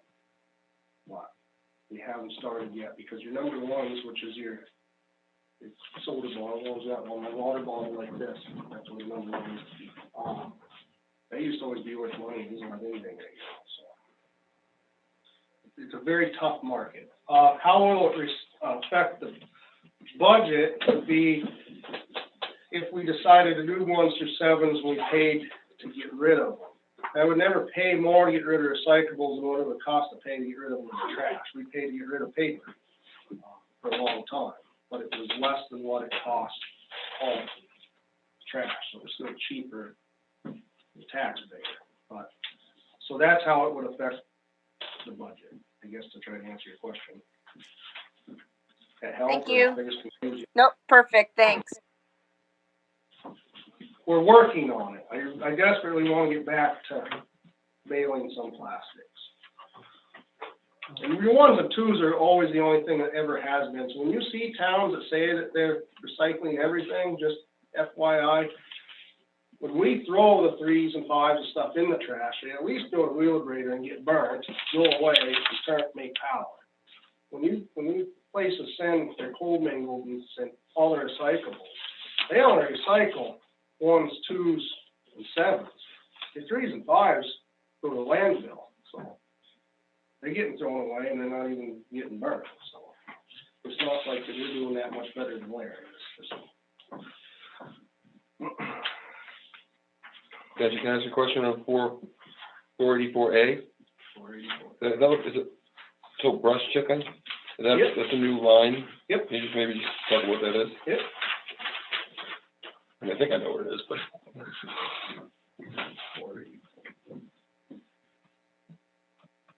Looking for one, I know what it is. The last I know one. what you're talking about anyhow. 44.8? So, yeah, so the reason this new line is in here, someday I'm gonna have to stop burning.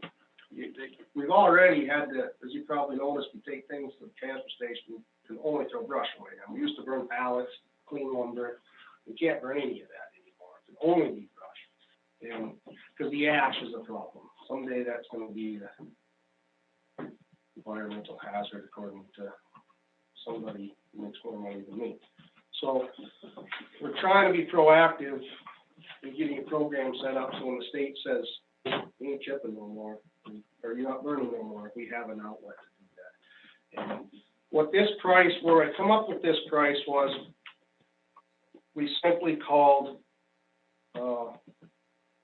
dirt doctors, just give you a budgetary price, right? Because the only way to chip that brush is to grind it in what you call a tub grinder. You never feed that brush in a wood chipper, one by one. It's all mangled, the pile, and sometimes it's got roots on it, and Christmas tree lights. And so you'd have to go in what's called a tub grinder, which that's what they grind up, and when you buy your bark mulch, that's what it is. It's all that crap thrown in the grinder, it's ground up in little pieces, and they throw some pretty dye on it, and that's where you get your bark mulch. At any rate, we asked them to come in, and Matt met with them up there, and I don't remember how many months we had, but he told them exactly how many months we had setting there, and asked what they thought it would cost per year, and they said, according to what you have piled up, we believe we could grind your pile, a whole year's worth of material, if we could do it in 2 days, and we charge $5,000 a day. So that is where the numbers are. Can you sell the product? We haven't looked that far yet. Right now, chips are worth nothing. So there was a time you could buy it, or you could sell your chips. You know, when that ice storm came in a few years ago, to get our FEMA money, we had to chip every branch on the side of the road, haul back, truck a big pile, and chips were worth a massive amount of money that year, and we were able to sell chips for I don't believe there was a cost to hauling it out. I think they said we'll grind it and we'll either take it or leave it. Probably leave it for some of you taxpayers, come get a little. I would imagine after you do a year or two worth, we probably have more than we really need. So, very least we get rid of them for nothing. Yeah. Sure, if the chip mark ever come back, absolutely, call somebody and get them. That's kind of going by the wayside, so.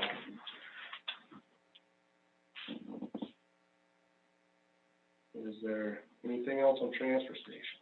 Can I just ask the brush chipping, do we really think that this is gonna come about in the next year or two, that we have to increase the budget by $10,000 in a year like this?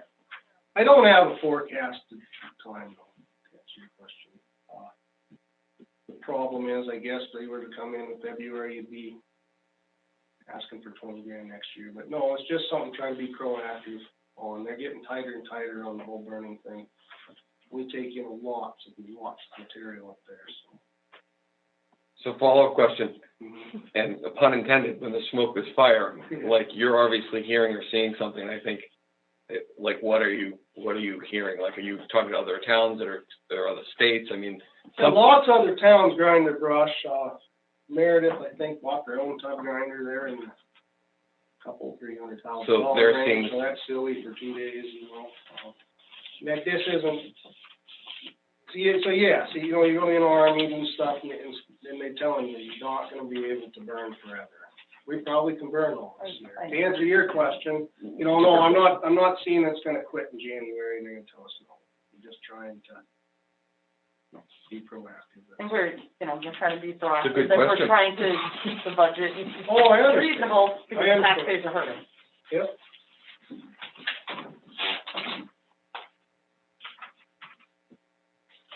And 489 was my other large increase, the very bottom, hazardous waste day, household hazardous waste day, HHW. That number reflects some of what we spent this year. So to rewind just for a year to used to be that hazardous waste day was always more on article, $7,000 every year. And selectmen always said, when you get $7,000, you're done, you can't take one more customer. So, got lots of feedback, public didn't really like that. So, I requested to get it in the budget, and I promised when I put it in the budget, we wouldn't turn anybody away. And we did that. And this year, so the first year that happened, once you know it, they were booked up the entire year, the company we use to do this. So we took that year in 2019, and we had 2 in 2019. It worked great. We did 1 in the spring, 1 in the fall. So I'm going to do 2 every year because it worked very well. Well, come to find out, setup fee is half of the cost of that. It's $4,800 just to get them there. So if I scrap that out, you said we'll just have 1. That's not very, financially smart. So at any rate, this year we just had it in October, and we spent it was over $13,000. Over $14,000. My house was on this race day. I had phone calls the next day, wondering when the next one was. Okay, so that's not here, so it was 14,000 that you spent? Yeah, well, over 14,000. It was 13.2 and then grew in 2020. Yeah, so, you're right. Well, if you look at 2020 expenses, as of is nothing. Yeah. Yeah, just, and that bill paid that, right? When did you have it? October. Yeah. Just a jar. Okay, okay. So it's less than 15, Yes, that's between 14 and 15. Yep, yep. Fair enough.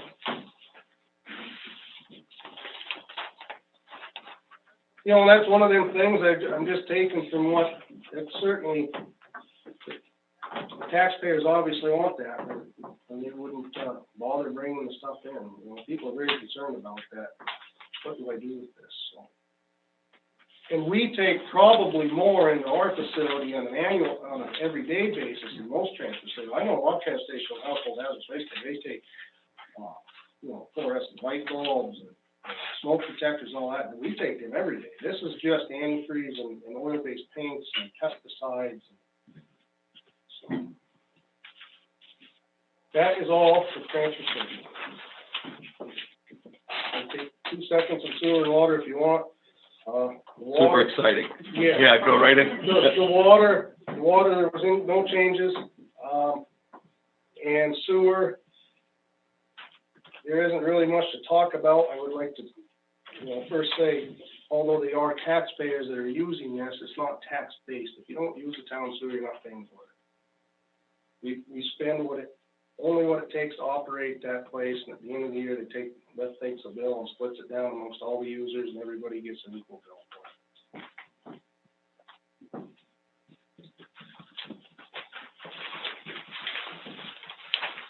But if you want to know any more about it, I try to explain. Any questions on the phone for Benji?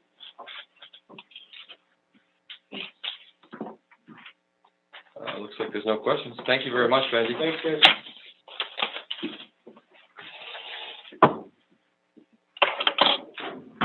Chief? What's that? No, I think people would rather keep going, so, and you've been here a long time, so. That's why I wanted to ask, because I figured I'm assuming if someone really needs a bridge or a bio, they'll just ask and we'll do it. I'm moving. For a file? A bio break. Oh, I thought you said file. I didn't. Well, that too.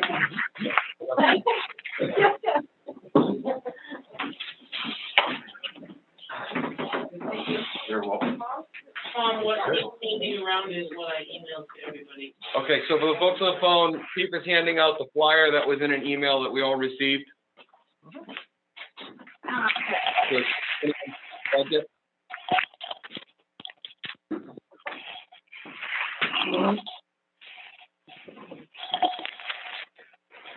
I'm sorry.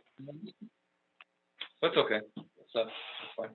That's someone might have a question. What was yours? All right, so Chief Moore, if you haven't met before, if you haven't met before, I'm a little different. I do stuff different. This is PowerPoint. I like PowerPoint because I like breaking my budget up into categories of what we actually spend money on. First sheet, I'm just going to hit briefly. just because the police department, the major expense for the police department is salary and benefits, 84% of our budget. My proposed budget is $1.75 million. So it's quite expensive. Hopefully we deliver a good product to the citizens. But you heard me talk about last year, a lot of stuff is life cycle management. I've got that in this year's budget. My budget should flatline from this point on, if not reduce. I do expect it to reduce after this year, but it won't go up unless we add personnel or what have you, or I actually get a vehicle in my budget. First thing I did, budget restructuring. I balanced a few lines, and I'll go through the specific lines. I'm just giving you an overview on the first couple of slides. We ran out of space in the department, so we had to rent storage space for records. There are certain records we're required to retain forever. We had to fill, we have about 80 plastic 27-liter bins full of records that are down in Manchester. Currently, we pay about $750 a month to store those, and then there's a little bit of overage of fees in case we have to pull those records because state police request them or whoever requests them for updates. So I moved $1,000. And when I say line, it's my account line, not the lines that Beth puts on them where she's sequential. The account number is sequential. So from line 320, which was prosecutorial evidence collection, to 321, which is record storage, so new line. $3,100 from line 390, which was recruitment, to line 41, which is evidence storage, new line for evidence phase. I wanted to track that specifically because we don't have enough bays. For instance, if you seize a car, we have to be able to put it somewhere. The other bay, the second bay, is actually full of evidence that we currently have. So we needed to account for that. $2,000 from 635 to 580. That's mileage reimbursement. I'm down 2 cars. If people need to use their personal vehicle to go to school or have pay them mileage, I just have to look at a fuel line and just move it into a mileage reimbursement line. So all of those are just balanced, moving from one account to another. Here's where I really get into restructuring. So we had a contracted prosecutor who is no longer with us. That salary was $78,000 a year. The duties having gone away, we now perform those duties. We used that money that was in that prosecutor line to hire better people, stop the revolving door turnover. If you've been watching the board, we've hired experienced officers, of course, a higher salary. We actually save money because we don't pay as much to train them, and I'll go through that in a little bit. What we spent to hire those people and promote one, $32,603 of the $78,000. That freed up an additional $45,397 to enact lifecycle management funding procedures for contracted items and safety equipment. Previously, we used excesses funds, which were available due to police vacancies. I'm down to 1 vacancy. I don't expect to have any vacancies by next summer, including my part-timers. I wasn't interested in filling a part-time spot, but there's a certified officer who's going to come to us in about 7 months that I just learned about. And the current vacancy, we have somebody on the outskirts looking in just as he pulled the trigger to try to come over, and that's a 10-year veteran coming from a larger department. So we're going to be full, I have no doubt. The only thing I was not able to provide for in my budget, and that's just because of how it's structured as a contract for our body-worn cameras. The board typically chooses to buy our cameras outright because it's a lower cost. It makes sense. That cost to buy the cameras outright is $13,475. Since that's a one-time expenditure every 5 years, I can't put that in my budget. I contacted the camera company to see if I could split that up into 5 years just to streamline it. Can't do it. So every 5 years, that's the only expense that I forecast that I can't project in my budget. Won't be able to do it again until 2024 anyway. So, all right, still on that $78,000. I'm gonna break it down a little bit more. Of the $32,603, we hired Officer Charest, Officer Perslow, Officer Roulette, and promoted Corporal Muse. You'll see a formula there. I'll go into that formula a little bit later of where I came up with the $32,603. And I'll go over that when I get into the actual lines. We still do have a prosecutor on retainer. He's a local attorney who is in law enforcement. He's 24/7. We call him for any questions. We use him quite frequently, particularly with the current, well, actually, there's been several issues, but we're definitely getting our money out of what we're paying him. We pay him a $6,000 annual retainer for that 24/7 phone call service. If he ever has to go to court with us, I've got $4,400 in the bank just in case, because we have a hourly rate at $55 an hour. And if you can find me a lawyer at $55 an hour, good luck. Yeah, very cheap, very reasonable. I don't expect us to ever have to use that because we're doing the duties. I think we're doing very well. We're way above where I thought we would be at this point. The person who is doing the duties is doing a phenomenal job. So that $4,400 I expect to go back to the taxpayer next year.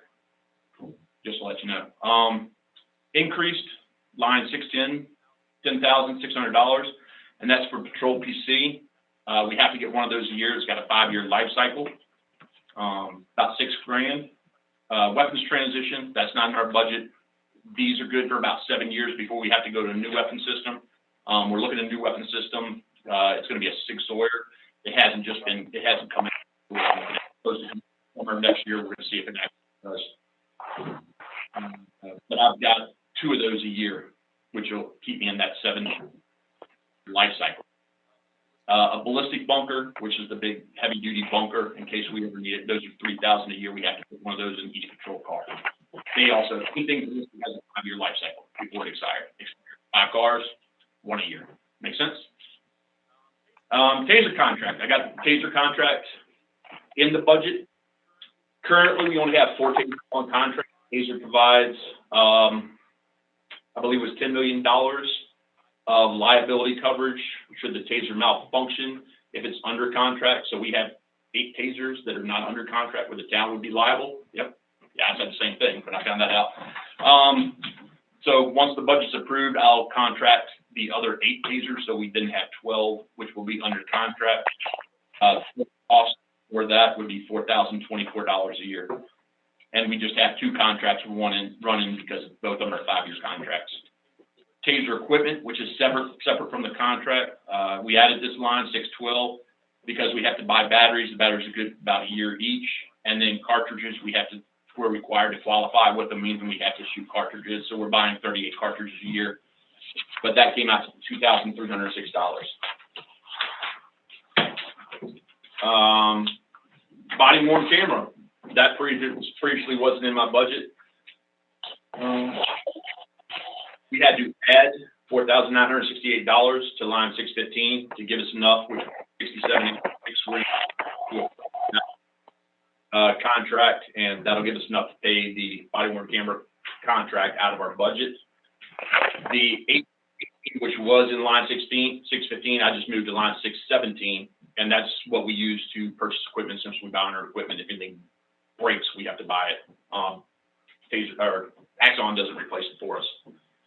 Communications equipment, I had to increase that by $6,580. It wasn't sufficient to buy radios. Radios life cycle is about 7 years. Buying 2 a year is $7,700. 1 vehicle radio a year is $4,600. So that'll provide enough funding for us to get that every year. Ballistic equipment, this was seriously underfunded. The vests we wear are about $1,200 each. They, again, all ballistic equipment, 5-year life cycle. So if I have just under 15 officers, that's 3 a year. 3 at $1,200, $3,600. 3 helmets, which they didn't know they expired. I had to tell them they expired. They're $275 each. We get 3 of those. And then there's a trauma plate we slide in the front. We don't have any of those currently. Those are to protect from rifle rounds. They're just under $500 each. But I've got those in the budget at 3 a year. So that'll take care of our ballistic equipment. So if you total all the additions, $77,490, and we started with $78,000. So I was just under that. And I've taken care of all our needs. Yes, sir. Just one question on the so line, I get, portable radios, but is that the vehicle radio that was moved to the control officer's vehicle that you're trying to replace, or is that No. So if we get a car, we're going to need a vehicle radio for that. It's not in the. So this one vehicle radio is a preemptive budget item? Yeah. So currently on my life cycle management, I'm 3 radios behind that are dinosaurs. They're like if anything breaks on them, they don't have the equipment to even fix them. So shouldn't this be more than one? Sorry. No, I'm good. We'll make it work. I'm not trying to get greedy. I'm just, if I put it in the life cycle, I'll get us where we need to be. Sure. No, you're fine. Dave? No. Because I still have like a police supply line, which is like $8,000, and if I need to take it from there, I'll take it from there. It's just a matter of structuring it, so I move with the flow. Without being greedy. So if we go back to the budget reduction, there were some lines that I did not use. We're giving back $84.99 from accreditation, which is line 3. I didn't need as much in line 622, 2,500. I took out of IMC server maintenance, and at the recommendation of our finance director, 7,500 for fuel of vehicles. So the total reduction in my proposed budget was $18,499. Now the reason, we'll go into the reasons that it actually goes up, which are out of my control. That goes back to salary and expenses. So salary and benefits. Now I'll go through the actual lines. Does anybody have any questions at that point? Like I said, that's just the overview. The board tells me I talk too much, a lot. Who told you that? Oh, they tell me all the time. So I'll just hit the highlight. Where I was getting to that formula before, where we hired experienced officers, I'll just break it down. Training costs. We hired 3 officers at step 8. After they get off their probation period, they'll be at step 9. Of course, there's reduced training time. If you look down bottom, by doing that on those 3 officers, we actually saved in training expenses $94,663.65 at a minimum. Absolute minimum. That's if my lowest paid FTO trains and they train the minimum amount of time where they should have compensated can get released as soon as they can. Anybody got any questions to that? So that's why we go after the senior officers. The Chief V mentioned that we look at quality of life.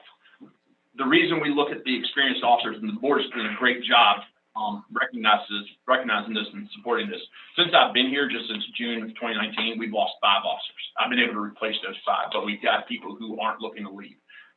One of them took a $7 an hour pay cut to come here. Another one took a $4 an hour pay cut here to come here. It's not all about the money, it's about the quality of life, what we can offer. We're not going to be the highest paid, and we tell them they're not going to be the highest paid, but they will be treated reasonable within the surrounding area, and we're going to provide the equipment they need that can keep them safe. Obviously, everybody knows we had the shooting. We saw some things we need, and that's what we tried to do last year with the budget. The budget didn't pass, so I wasn't able to do what we need to do. I'll keep pushing this until it goes through, because this is what we need to run the department where it's safe for our officers, and which, of course, allows us to provide services to you guys.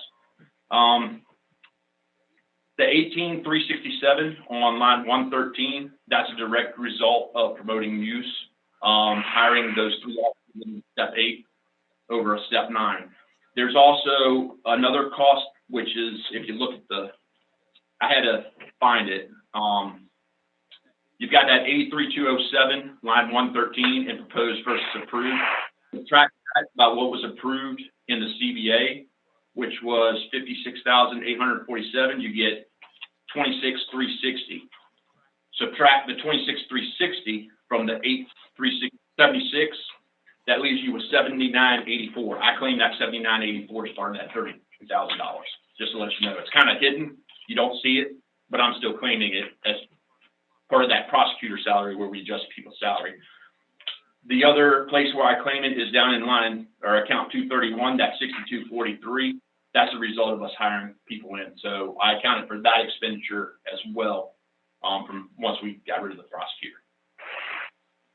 Anybody have any questions about salary and benefits page? The other increases are state level. I didn't do that. That's insurance going up, retirement going up, stuff like that, out of my control.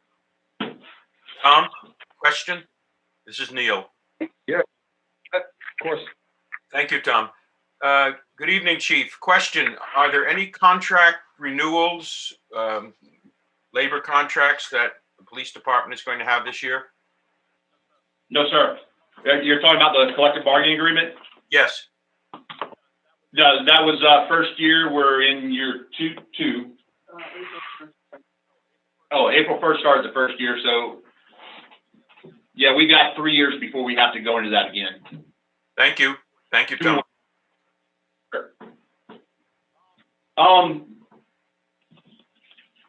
When I first came here, I do want to mention line 140, the $100,000 overtime line. That was about 3 times percentage of what my old department. So that kind of stuck out to me of why that was so high. I looked at that and saw why we were doing it so much, and it has a direct result of being short-staffed most of the time. When I checked the numbers as of October 22nd, calls for service, the officers had performed 142 hours of overtime. You know, if you dial 911, it went past the end of their shift. Arrest-related, 63 hours. For accidents, 13 hours. For shift coverage, 872 hours. And they're only filling about half of the shifts that are available to be filled, just to let you know. We always have somebody on duty, but it's mandated for 2 officers because we're such a big town. And that second shift, 75% of the time will go unfilled on day shift, not on evening shift. Make sense? So that's the majority. So once we do, I anticipate this overtime line to go down significantly once we are fully staffed because we require the shifts. We won't need the shift to be filled for overtime. Make sense? So a question I have for you in regards to round the clock coverage. When you're fully staffed, does that ever become a reality or going to be not with the current staffing level? Okay, I just couldn't remember. I do have a plan. I haven't run it by the board yet. Okay. Let's just say line. It won't add anything to the budget. Put it that way. We won't be doing as much in shift coverage, but what's uncovered could be offered up for overtime since that would be there and would be available. And there has been an expressed desire. If it's open, they've worked. Make sense? Yep. So that's coming.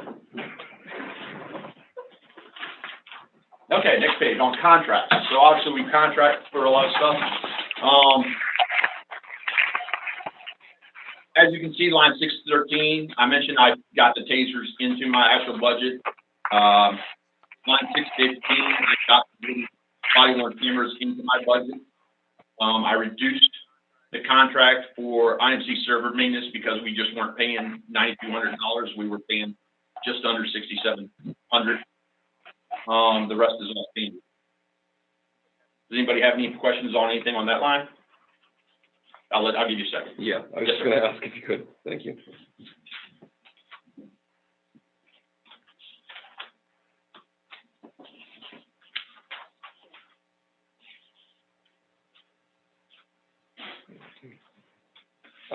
Just a quick question for Chief. So on the dispatch, is that why would something like that increase? Is it per service or? You get like a 20, well, it's not really a lot compared to what we spend annual, but I'm just seeing you have 3 of 3. It's a contract. Yeah, It's a contract, so you can't roll. Yeah. correct. Okay, sorry. Yeah. That's what I wasn't quite getting. Thank you, whoever. Yes, sir. If nobody has any questions, I'm knocking around the room. Building expenses, there were no adjustments. This was pretty easy. I believe I added line 616. I can't remember if I added it this year or last year, just because we use a lot of computer programs to track. So those programs of what we use are listed there, and the funding is there specifically to pay for those programs. One of those, I will give a good job to. One of those was from our ACO, recommended the dog look up online. That allows, if she's not even working, the officers can look up licensing history of dogs we find to see who the owner is. And obviously we know how much Weare loves its dogs, so. She did a real good job locating that program and bringing it to our attention, which we implemented. Sometimes I think more than the people. All right, departmental expenses. This is just all the expense lines which has to do with running the police department effectively. As mentioned, I'm $1,000, $320 to $321, and that's to pay for our records retention out in Manchester. This is the big one. If you look on the 2020 approved budget, line 324, that was $78,000 under the prosecutor. As you see, if you go across that $78,000, it just goes down to 10,426. So you have to kind of make the mental note of that 68 when you're looking at our final numbers, because that's the only place you'll see it transition, if that makes sense. The subtraction of that salary really doesn't transition across, except in the proposed versus approved. Police recruitment, $390, as mentioned. I reduced that by $3,100, and that was to pay for our 2 bays. Accreditation, that was a subtraction, $84.99. We left $1 in case we ever do become accredited again. Police supplies, the $10,600, again, that was for the patrol 1 PC, that's the computer in our vehicle, weapon transition, and the body bunker. And then communications equipment, the $65.80 increase was to pay for 2 portable radios and 1 vehicle radio annually. Anybody have any questions on that? Yes, sir. So the accreditation, what does that give you other than like, a little star you can put on the resume? It's actually a certificate on the wall. We get a couple of them. So accreditation is all about based on best practices in law enforcement. You're evaluated by an oversight group to make sure your practices are, your policies and practices are consistent with the national standard. Most of those standards are already online. I can pull them up at several departments like this and compare what we're doing to without having to go through accreditation board. We just don't have to pay somebody actually to come in and evaluate us.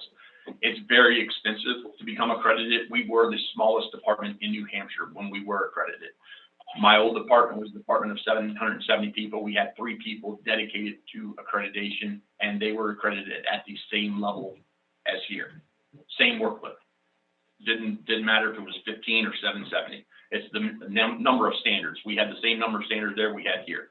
So you're talking, we probably spent $200,000 on accreditation in my old department, and we were getting it done here, but it was a very burdensome workload that was taken away from our mission of actually serving the public. It needed to be done. It was a very good move, no doubt about it, based on the history of the police department. Absolutely needed to be done. Chief Kelly did a good job turning the department around. I'm continuing that. I think we got the personnel to do that without needing the accreditation step. Thank you. Yes, sir. Anyone have any questions on that page? Vehicle expense. This one's pretty straightforward. It was the $2,000 moved from the fuel to the mileage reimbursement in case we had to use our our own personal vehicle, since we're short 2 cars, and a $7,500 reduction in fuel. I'm leery of that just because, Director Rouse looked at a yearly projection. I've recently, now that we're kind of getting back out there, put a standard on how much we should be seen in public. My standard is 65 miles a day they put on each car, because if they work 4 days, that's 260, which is about the total miles of road in towns, which means they should be covering every square mile of road in town a week. So if we have 10 people working the street, you should see 10 officers throughout the week if you're looking consistently 24/7. So, make sense? Mm-hmm. So what that does fuel-wise, we'll see this year. Might be a negative, we'll see. But I mean, she's good at what she does. We'll see. I wouldn't touch it yet, but. Anyone have any questions about vehicle expenses? All right, last thing, personal experiences. Personnel expenses, anything we have on our person. Again, I separated the actual TASER contract and body-worn camera contracts. So they're just the contract expenses, and these are the equipment expenses. The TASER equipment, they were for the batteries and cartridges. The body-worn camera equipment is in case the camera breaks. We had a bay break last year. There are an 8-bay charger. That was almost $1,000 by itself. So that's what it goes to. The other one is the ballistic equipment, and those are for helmets, external carriers, and then the trauma plates. So life cycle management, that's what it looks like. Anyone have any questions? Well, that was pretty easy. Oh, man, you got one page left. I did forget to mention the vehicle expenses. I did throw a vehicle management line there because y'all do it. Just saying. Last but not least, animal control. Very minimal changes to this. The professional services, $390, that's for vet or SPCA. We just, charges have been taken, so I can't mention this. We just did do a case for maltreatment of a dog where we had to take the dog to the vet. Of course, that's going to generate vet bills. It was a possibility that we would have to house the dog at the SPCA. So that's what that's for, in case we incur any expenses like that. She's got $500 in case she needs to go to any meetings or seminars. She is in a state level organization for animal control officers. Printing, I covered her printing expenses last year. She had to print 3 forms. Each form was about the $250, so I covered about $750 for her printing. But she should be good at one form a year. Supplies, that's just general supplies, leashes, what have you that she might need doing her job. Provided $50 a month for the vehicle. As you know, we have an ACO vehicle now. The board again supports on that. And then $1,000 for maintaining that vehicle. And that's pretty much it. Anybody got any questions for animal control? Oh, sorry. Yeah. Bill. Chief? Yes, sir. Just looking at the actual expenditures in 2019 and to date in 2020, and they're much less than the proposed budget. I'm not saying that the proposed budget and the previous year's budget aren't the same, but the actual expenditures are coming in a lot less, so why isn't that reflective of? So that's, you're talking about the wages and hourly? No, I'm talking about the bottom line. 2019 expenses was $7,400. To date, in 2020, is $5,500, yet the budget reflects $29,000. So the majority of that is, and Director Rouse Mike, she had to explain it to me because I kind of asked the same question. Yes, 20. She's just on call. Right, so if it hasn't. So I'm not sure where the 2019 came from, probably because she wasn't hired till later in the year. Yeah, but she's just on call and she's paid hourly, and her hourly Correct. never come up to 24,000. Why are we keeping 24,000? So, There was do you, a specific warrant article to increase your hours back in 2019. But she's on call, isn't she? Yep, the warrant article was specific on how many hours a week you budgeted for that.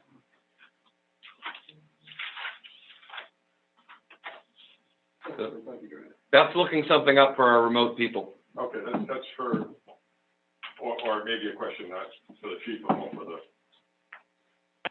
town administrator. I mean, I think it's a fair question, so do we want to give her a minute or take her off the spot? Well, I forgot her answer. She ain't not saying it's satisfactory before, I can tell you that. She's estimated, she's budgeted at 30 hours a week.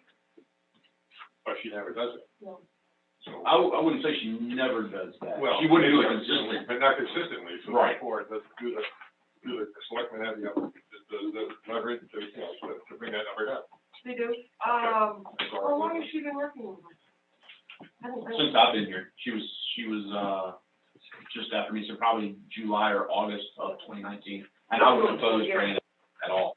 The only thing was I'm gonna make a suggestion that in these times, we weren't wanting people hospitals for dogs either.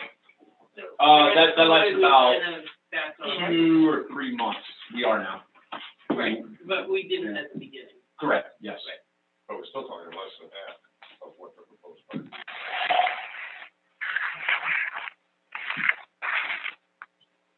How many hours do you think realistically we should budget her weekly? Well, if we're doing 30, I can't imagine her doing more than 20. We can, I'd we probably can make that correction. Yeah, I'd probably be comfortable at 15. It can definitely be reduced. See, that was a good question, right?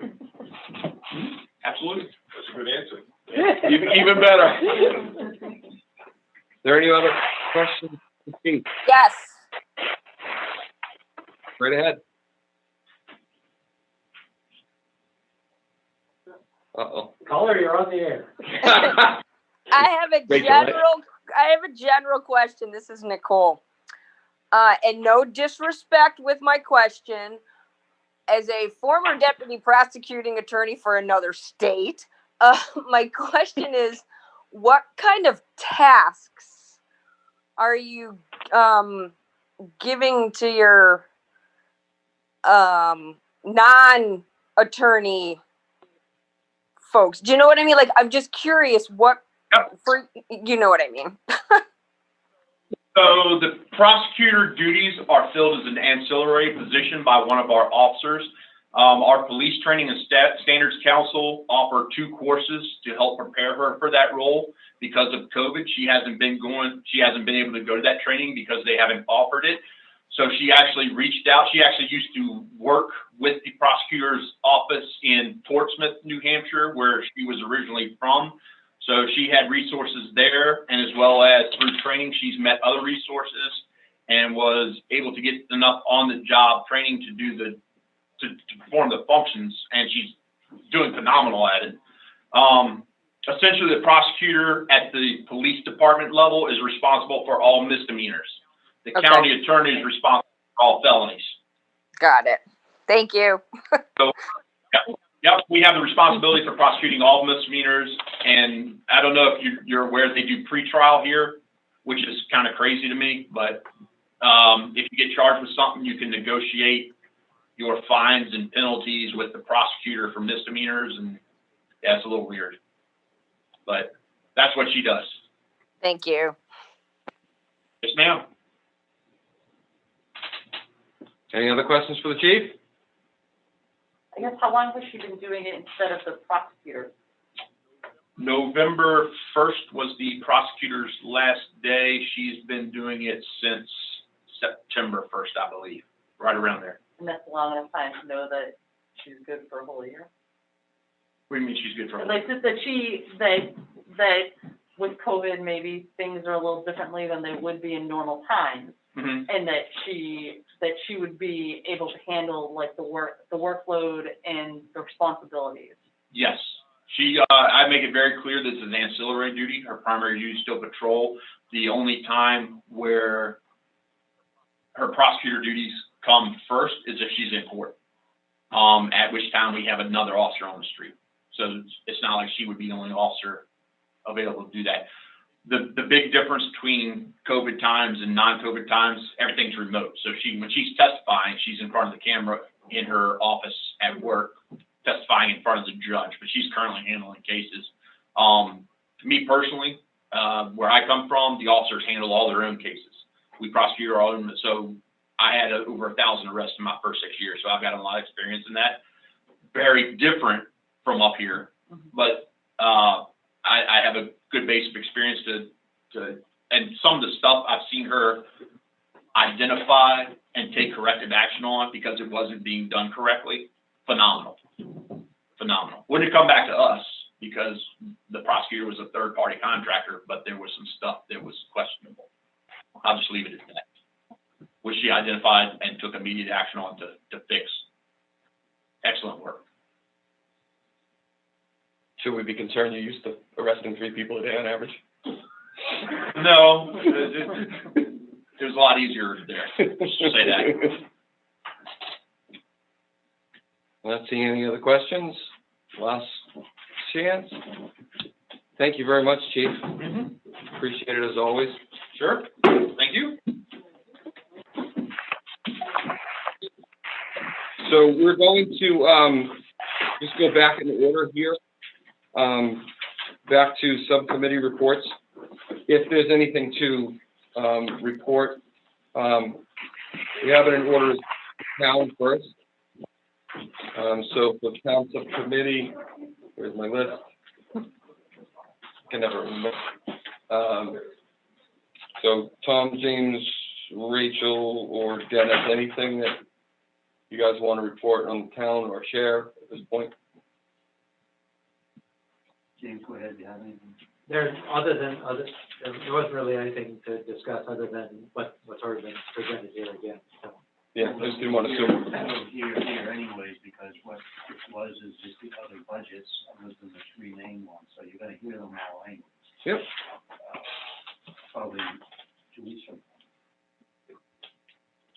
So if there's nothing, we'll move on to, Stark. Open this meeting Monday night. Meeting Monday? I have it on my calendar next week.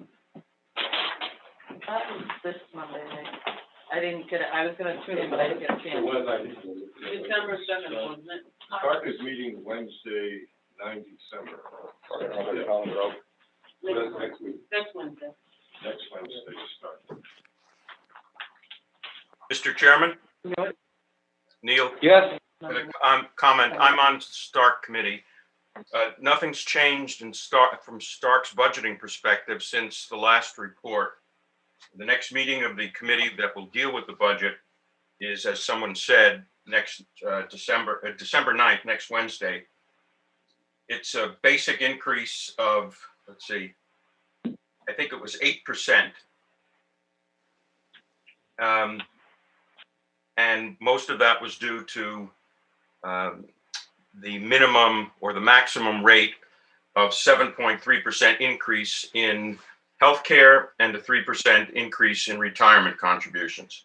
There was apparently some sort of a hearing on November 16th, but I couldn't participate because I couldn't get in.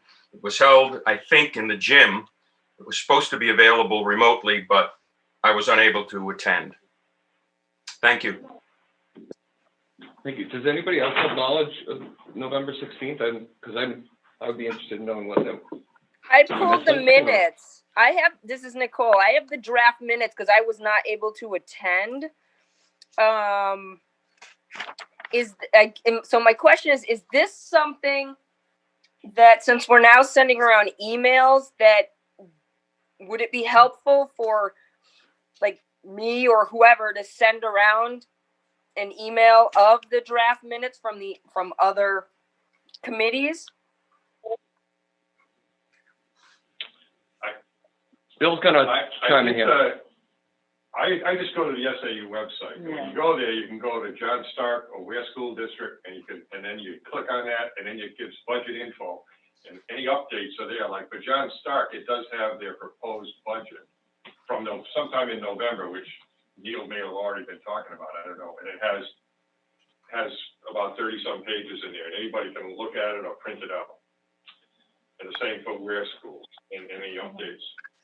So my perspective, Nicole, is, that you can get to information overload, and I personally appreciate the offer to have it emailed, but if it's readily available for us, my opinion is I'm happy to go get it, but I would say to my fellow committee members, it's really up to you all. Does anybody if you wanted to send it, that's you. The question's to you. I think where it's available right on the website, everybody has access to it. I'll be honest, I get way too many emails. Yeah, I'm bombarded, between work and personal, I'm bombarded myself, and so I'd rather specifically go get it, but Nicole, that, very much appreciate it, of course. Tom, can I correct something I said before? This is Neil. Absolutely, Neil. The budget work session worksheet for November 16th shows a total budget proposed of $14,510,726, and an increase not of 8%, as I said erroneously before, but an increase of 5.64% over the currently approved budget. Okay. Thank you. Thank you, Neil. So if there's no other questions on Stark, I don't see or hear any. Let's move to Weare School District. If there's, was there even a meeting for Weare School? Yeah. There was actually a meeting last night, Monday night, and I'll be honest, I screwed up in my calendar, and I was thinking it was John Stark, and I did not attend. I got it. You got it? Thank you. I was on there. Because I screwed up with Tammy and because she messaged me, and I was like, no, I knew you were on there, but that's okay.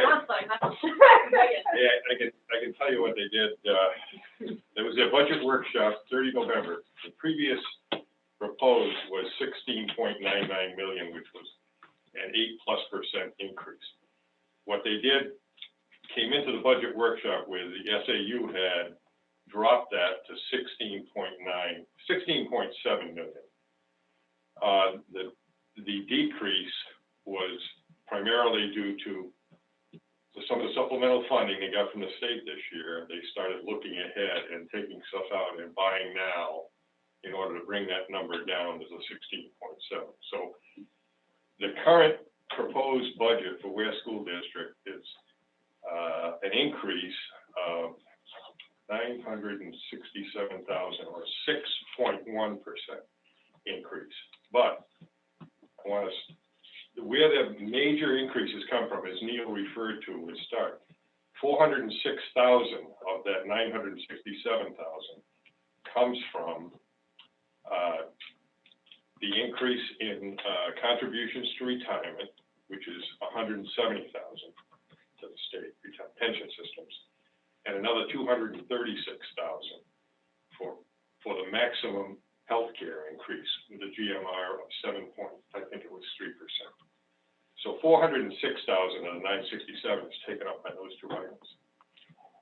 For accounting purposes in their budget this year, they also have, ironically, another 406,000, which it can be confusing, which they've got a line item in there for that, but that's offset by grants, and they wanted to account for it. So it's an accounting issue of another 406,000 of an increase, which isn't going to increase the tax base. Is that the money that they were transferring from what SAU had been paying, and they said they were gonna put it into the school district now or something? Or is that different? No, that's different. Okay.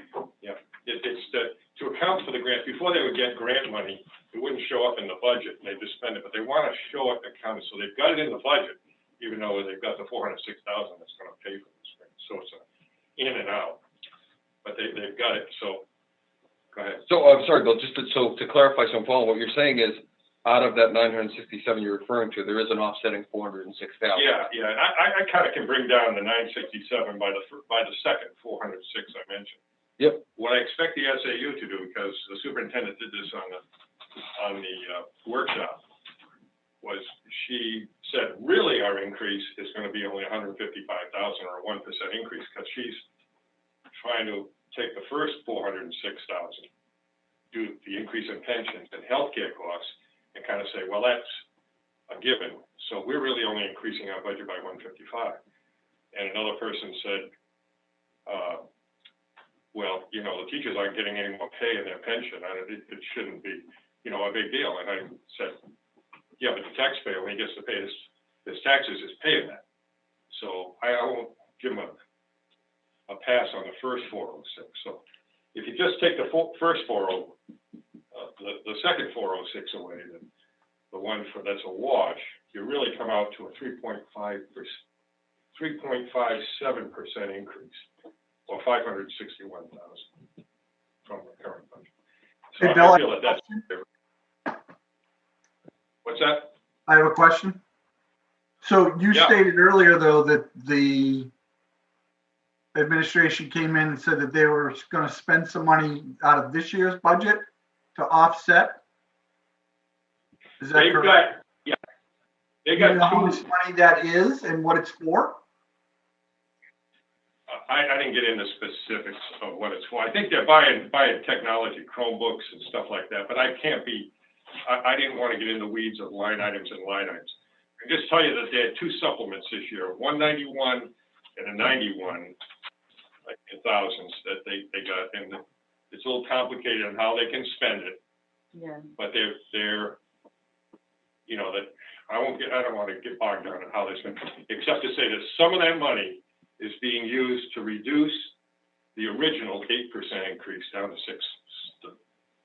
So Dennis, sorry to interrupt you. Yeah, go ahead. It's the $191,000 is like a supplemental resource with some long name that they're getting from the state, and it was like announced on October 17th. This is according to my notes. And they have to spend it by the end of December. And they will. Or else it goes back to the state. It doesn't go back to the town. The money just goes back to the state. So, kind of, you know. But they can go back into the. But you're saying that money's out of the budget? No, that money's not. That's not what Bill is saying. No, Bill is saying that they were spending monies outside of what was budgeted for this year. And if that's the case, then that will reflect against us in our tax rate for next year, because any surplus comes back to the taxpayers from the school, right? So, I think last year it was 600 and some thousand that they helped offset the taxes, our taxes. That's what I was told today. I don't have the forms with. Yeah, but that's what I was told, that's more than they usually do, but. Yeah, they gave us 789,000. 789, I scrolled through this, 307, somewhere around there. Okay. Yeah. Okay. No, all I'm saying is, to simplify it is, they had 91 and 191 supplemental funding for COVID-related stuff. They have certain restrictions on how they can spend it and when they can spend it. They have looked at the original 8-point-some% increase they had, and they brought that down by about 200,000, meaning some of that money that they got for the COVID-related stuff, they started spending it on stuff that would be in next year's budget to bring next year's budget down by about 200,000. So basically, they are helping the taxpayers because they're not, and they're helping themselves too, because they're not putting in next year's budget. Instead, the stuff that they need, they're using this money that is being given to them by the state. And I believe this CARES money that came from the federal government. I think that's the other money that they're using to pay for things. Came from the federal government, comes through the state. I know, it comes from all of us. I know, and they had to come Basically, some of the supplemental money they got is being reduced, is being applied to reduce next year's budget. Some. Does that answer, Dennis? Not really. Yeah, it did. Are you working for the school district? No. I appreciate the attempt. How's that? Thank you. I don't completely follow either.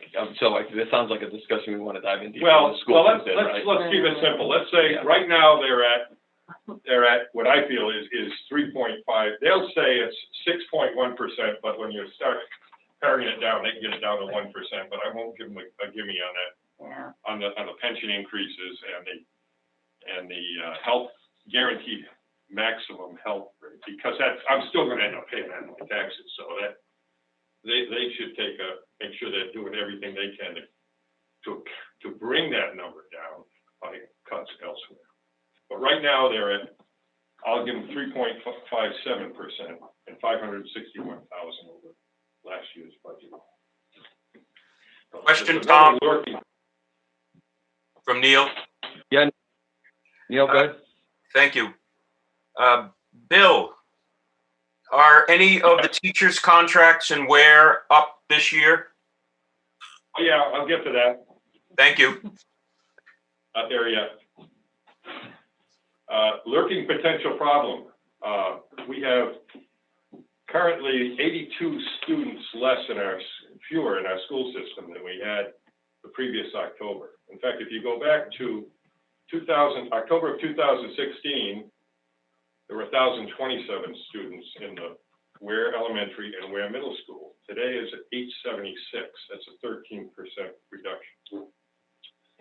And when you start looking at the state adequacy funding, the SAU is concerned that next year they could have approximately $1 million reduction in what they get from the state. And if that happens, they don't know. That's just a number that the superintendent threw out. I can't tell you how they arrived at that number, other than that's what they're paid to do, to look at the X's and O's and see what potentially is coming down the line. If that happens, that's $1 million extra that will be passed on to the taxpayer. Or have to be cut. Well, yeah, or have to be cut or found, yeah. Yeah, so that's sort of like a perfect storm. You have the increase in the pensions and the health rate, that's a guaranteed maximum. Who knows, it could come in less. You know, right now it's about a $200,000 hit. That could end up being less, but it's guaranteed. it will not exceed that on health contributions. Bill, did they have any explanation as to the reduction in students? Is it because people have gone to private or? Students, part of the formula is based on enrollment.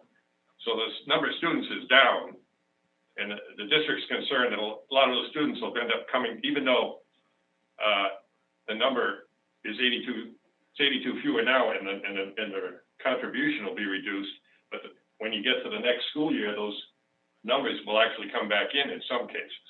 Right. I just wanted to clarify that, right? Because I understand that many people have taken out their students. Correct. Because of the virus. So that should be clarified for people.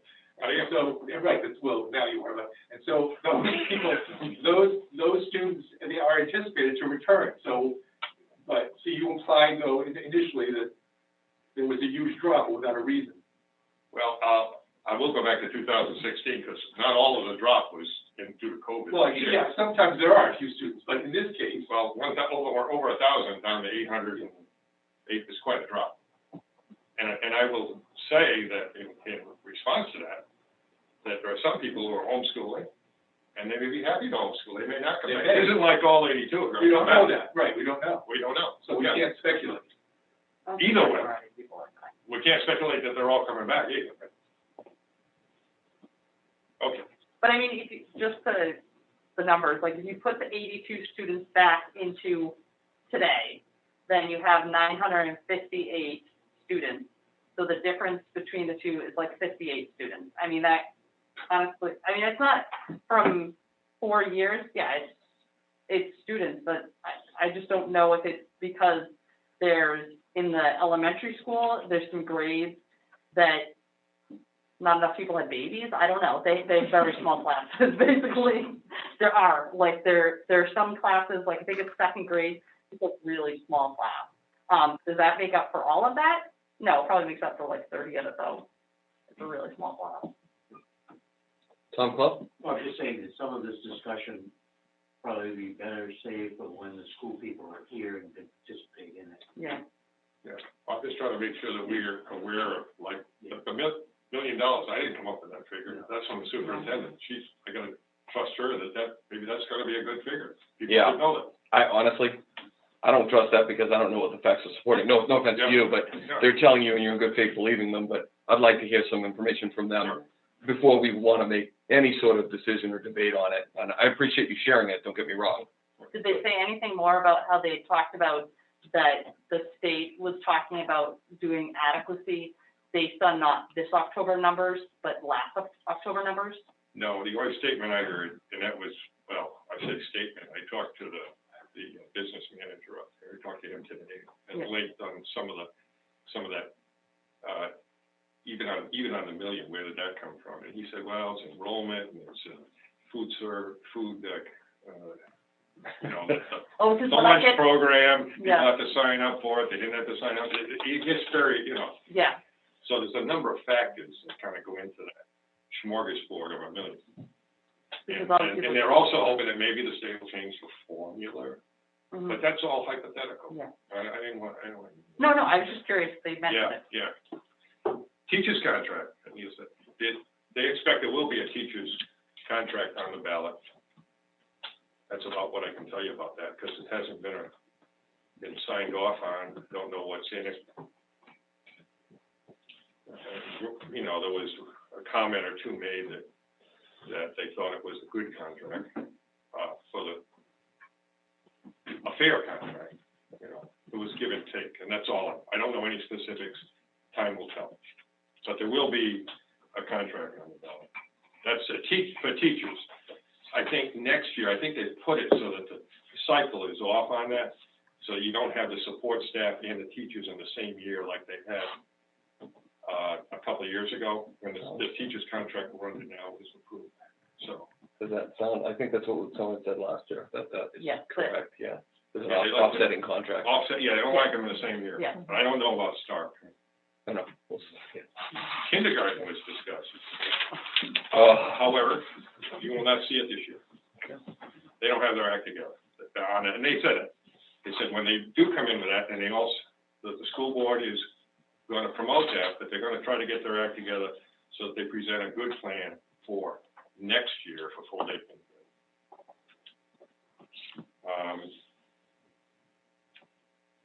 And the information on the numbers is available on their website. That's about it. Good. Thank you, Bill.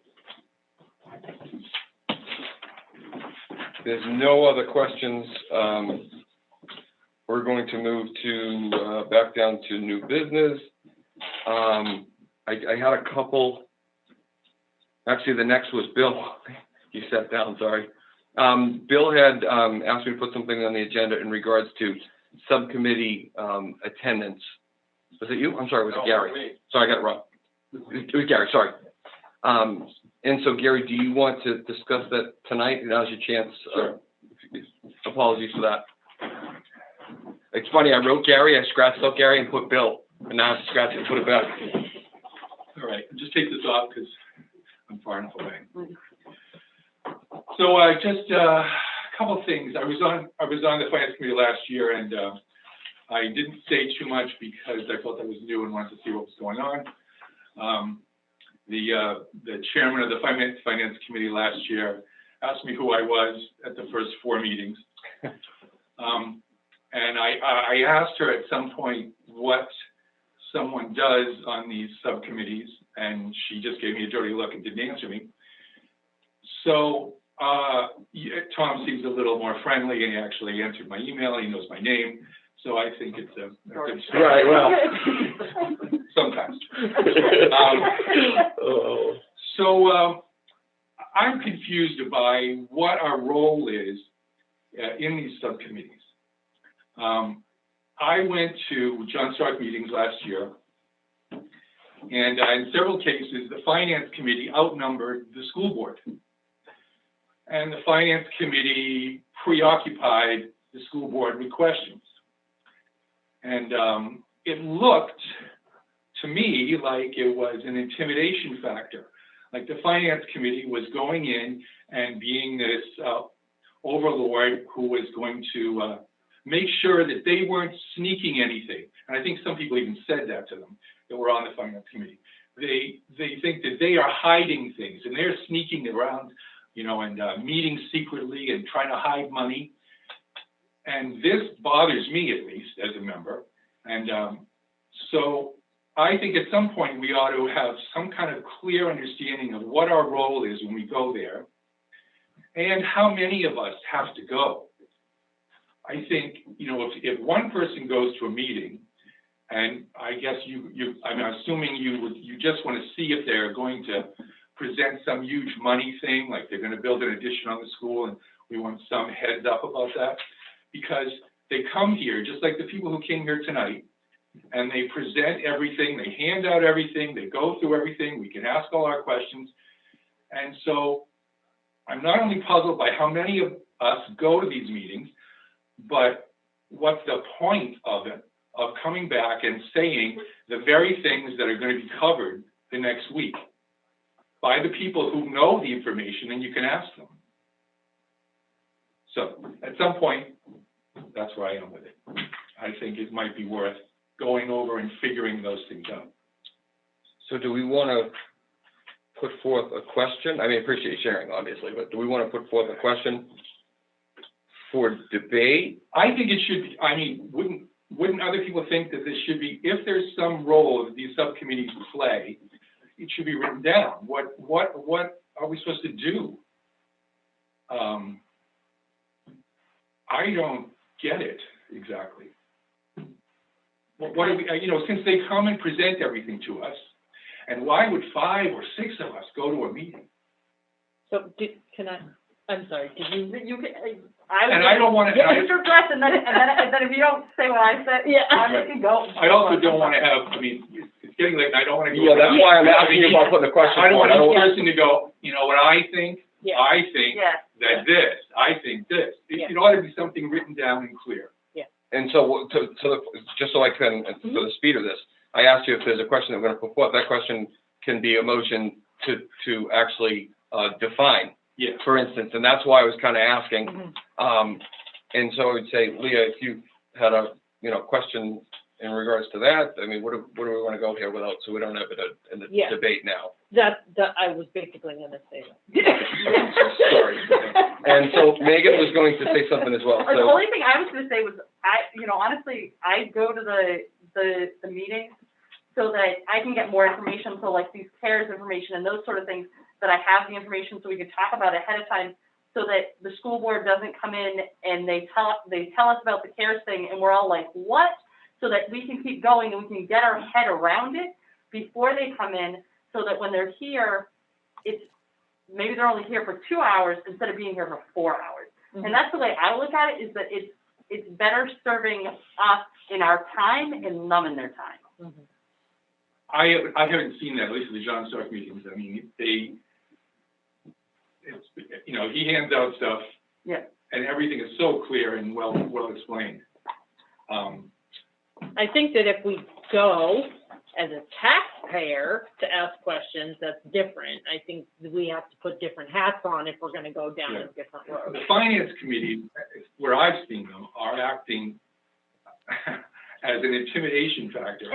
And I think that's really inappropriate. May I clarify? I think that, okay, so I appreciate your opinion, but I think what you're really talking about is the perception, and perception sometimes is reality. Whether it's the intent of this committee or not, if we're portraying that perception, I think most of us would be concerned on that, and I don't think we want to portray that. Is that fair? That would be nice. Yeah. Okay. This is Chris. We could W. Bush thing, we'll go for a kinder, gentler finance. And so, I like that. sorry, I'm sorry, was that Nicole speaking? Somebody was remote, was it Nicole? Chris. Go ahead, you have the floor. Well, I'm done anyway. It was Chris. Go ahead, Chris.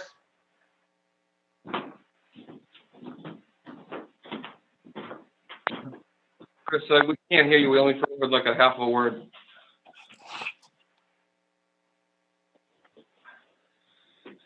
Is there a chat, a comment? Can you hear me now? Yes. We can. Oh, good. As a Stark subcommittee member, I felt very welcomed.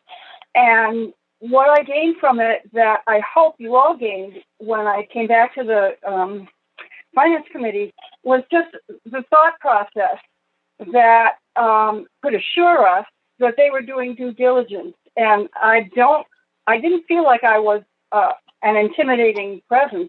I hope they didn't think that. I was just curious and wanted to be well informed.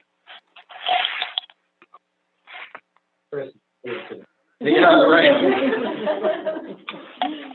Thank you, Chris. Tom? Just only take a minute. With the town, it seems pretty cut and dry.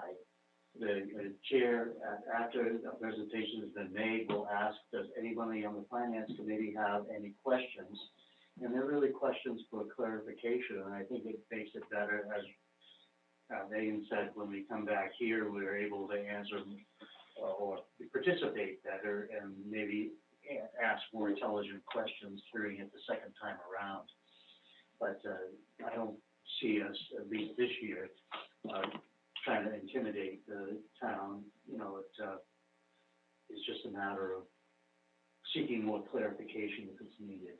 And the board has been good at that. So I guess one final thought, because I don't hear any other comments or questions. I'm going to recommend that if Gary, if you want to move forward and propose a question or, a motion to whether to be defined.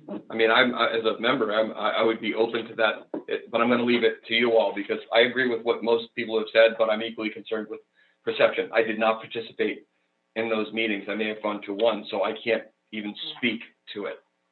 But I'm concerned, if that's a perception, I'm concerned, but on the same token, I get the same benefit that Chris has expressed and Megan has expressed and Tammy. So being preemptive and getting an advanced idea of what's happening, because I can't always consume what's in front of me like immediately. So I'll leave it out there, or we can table it till the next meeting. If it's to go and get a preemptive feel for stuff, then I think that should be written down.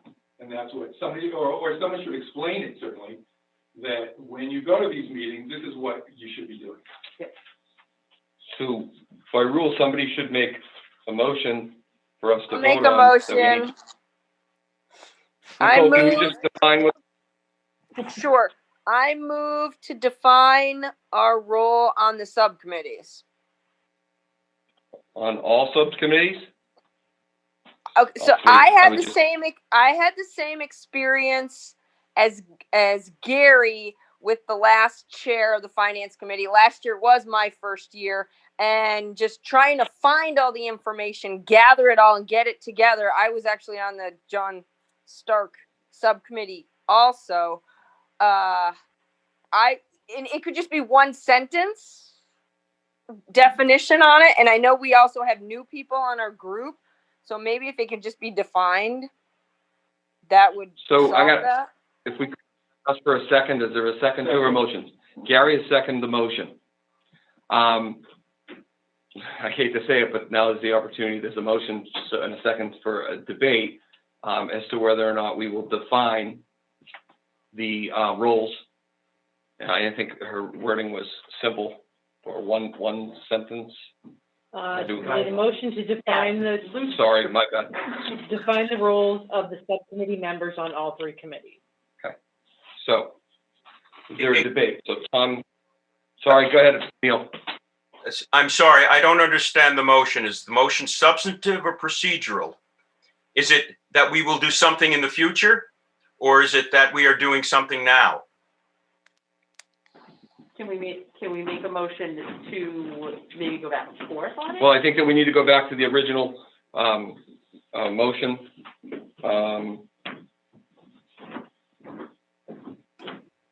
And Eileen is just giving me a description of subcommittees, so if you guys would give me a moment to just take a look at it, which I've read before, but.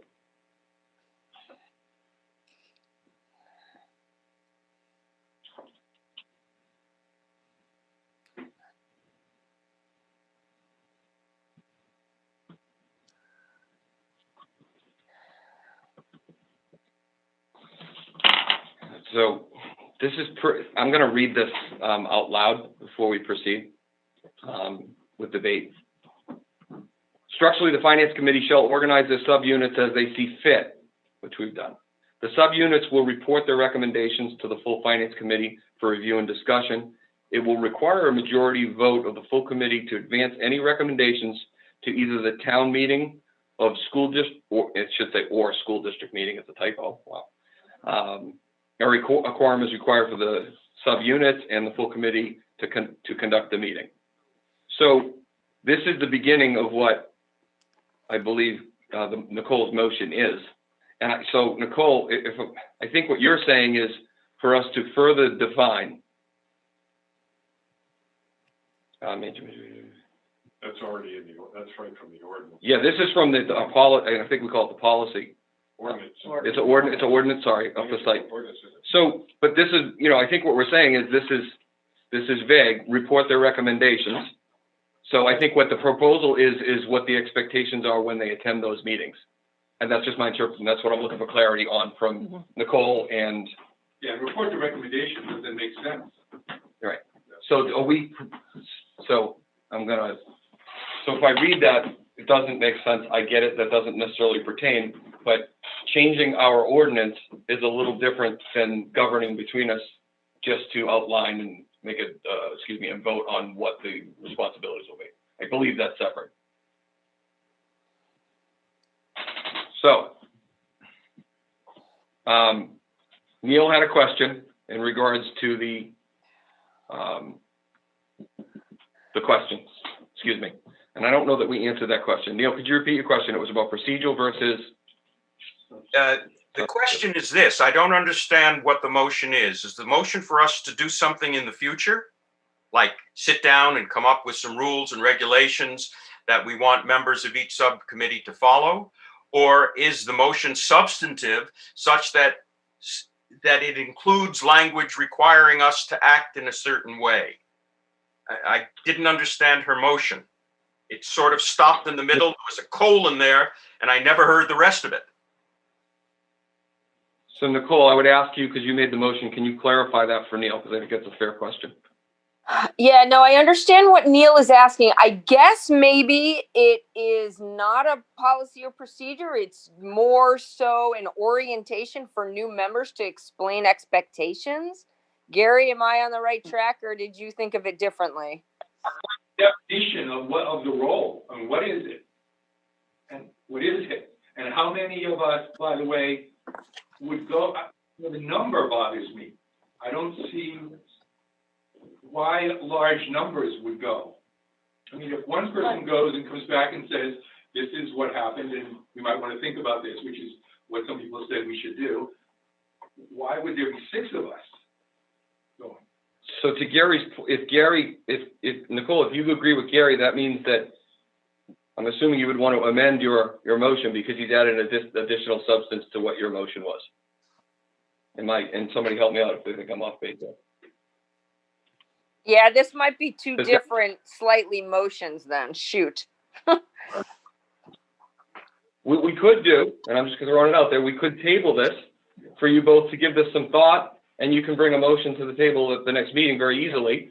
It seems like everybody's now thinking about this. So I think procedurally speaking, we would have to remove the motion, would we not? No? We can table. So once we say table it, then we untable it, and I forget the word is, at the next meeting. We remove from the table. And I think if people think they know what the role is, they should write it down. And then when we come next time. Sure, I mean, I think that's perfectly reasonable. Yeah, we can have email discussions too. Yeah. Okay, so I believe we need to vote to table this motion. Yeah. So, do I have a motion to table? Actually, someone has to move. Do we have a second? Table, yeah. I can, yeah. Okay, all in favor of tabling to the next finance committee meeting? Aye. All the Aye. hands are in the room? Aye. Any opposed? So that motion and debate is tabled. Thank you.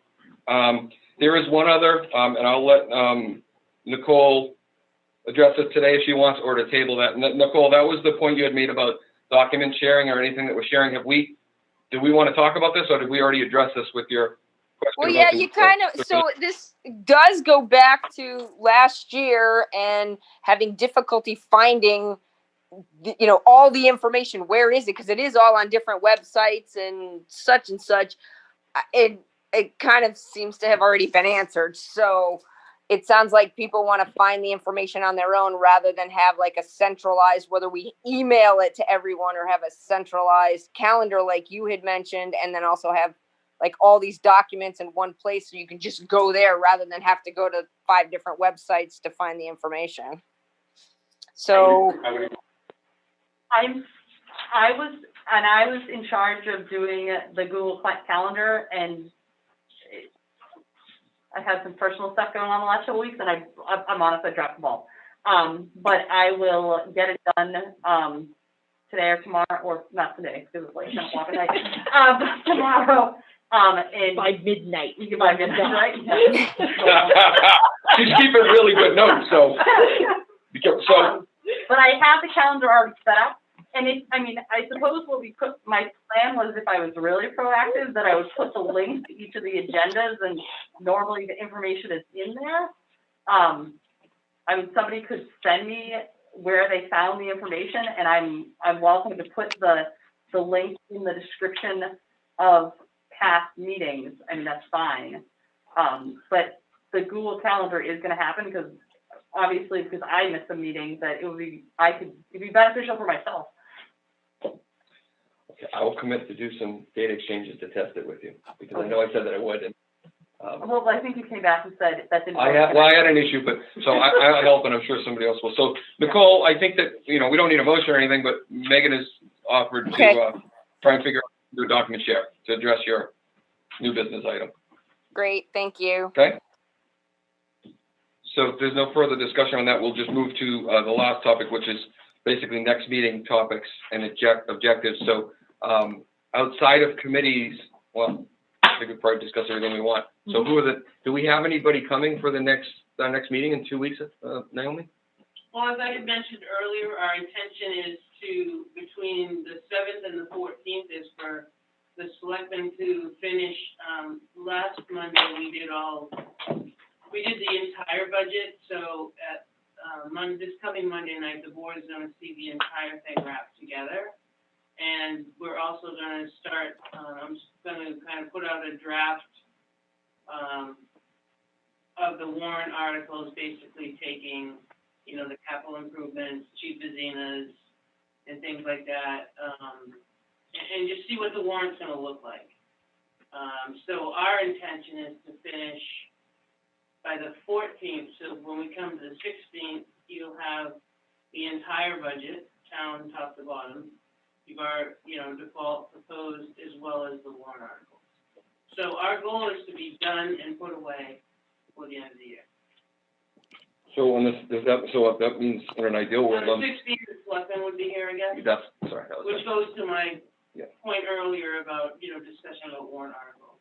We'd be happy to have that discussion. So, I mean, we'll put that on the agenda if that's your goal, and I think that you guys normally meet that from what I can tell, so we'll plan on that for the next meeting. Are there any other agenda items that we know of now that needed to be added for the next meeting?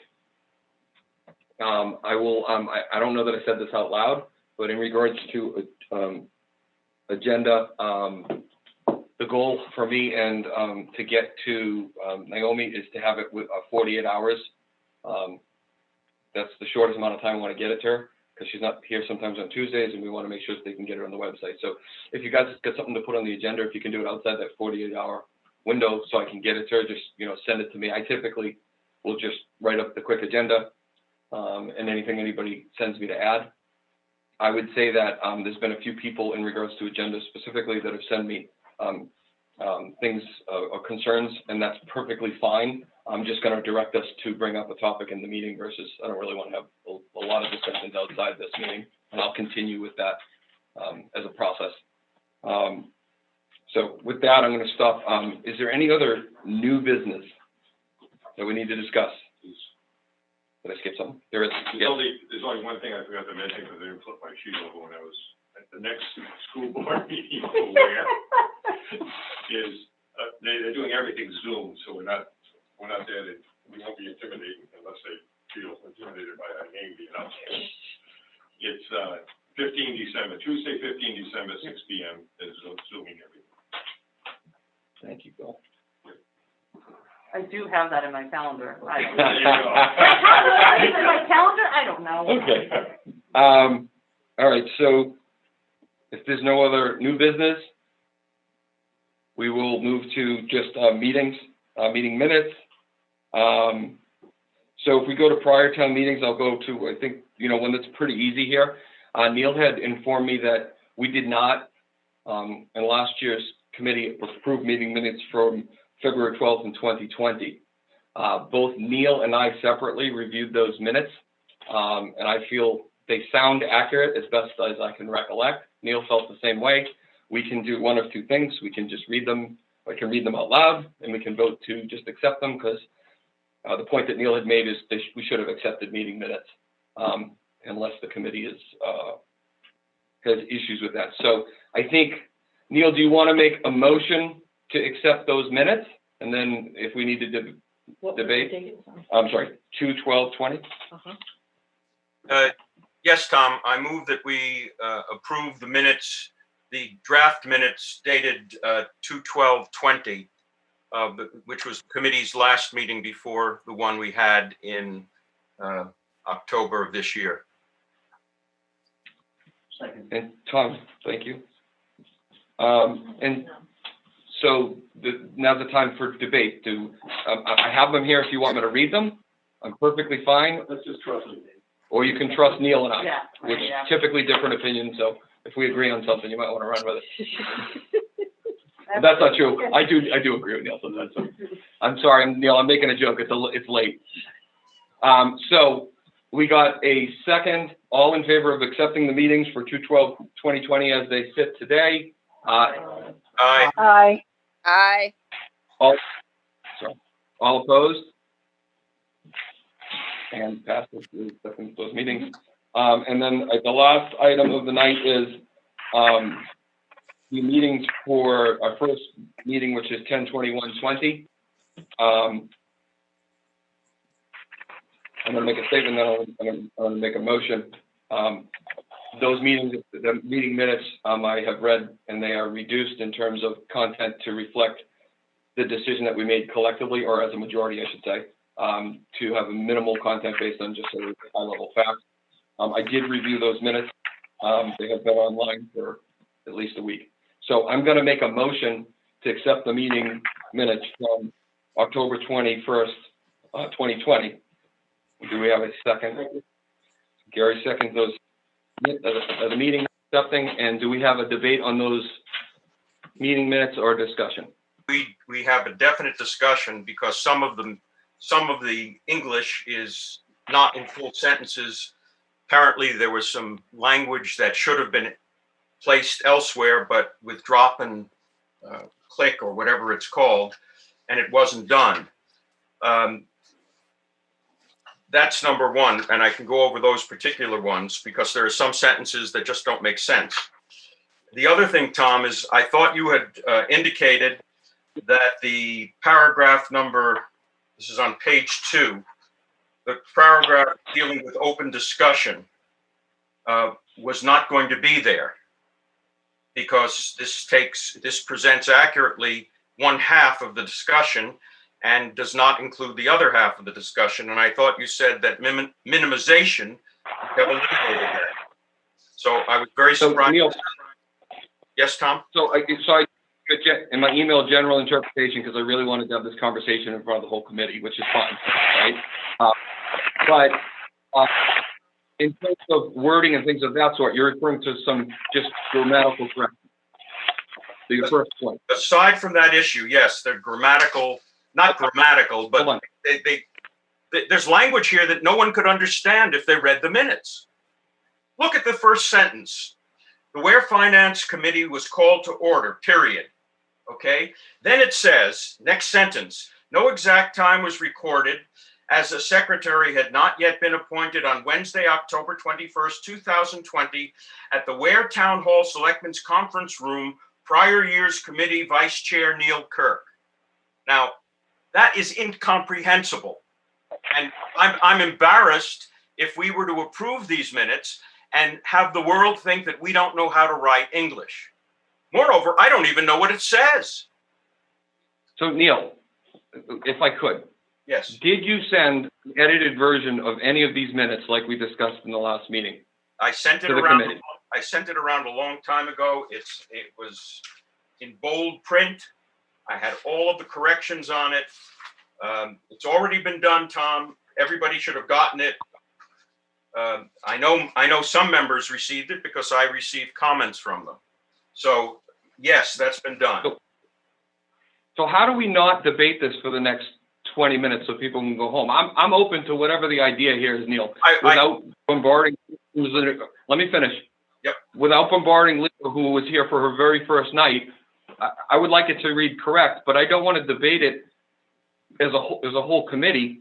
I'd rather just go to a vote and it be incorrect if it means the difference between a 20 or 30-minute debate. Neil is correct. There was a run on there where I expected to make the change and for some reason it didn't get made. So I did correct that. It was just a run-on sentence there. So that correction I just did. So you corrected that in the draft. Mm-hmm. Neil, if we could I don't have the correction. Hold on, there's two parts to this conversation, and I think we should just focus on the first part, if it's okay, which is she's correcting it in live while you're talking when she said she corrected it.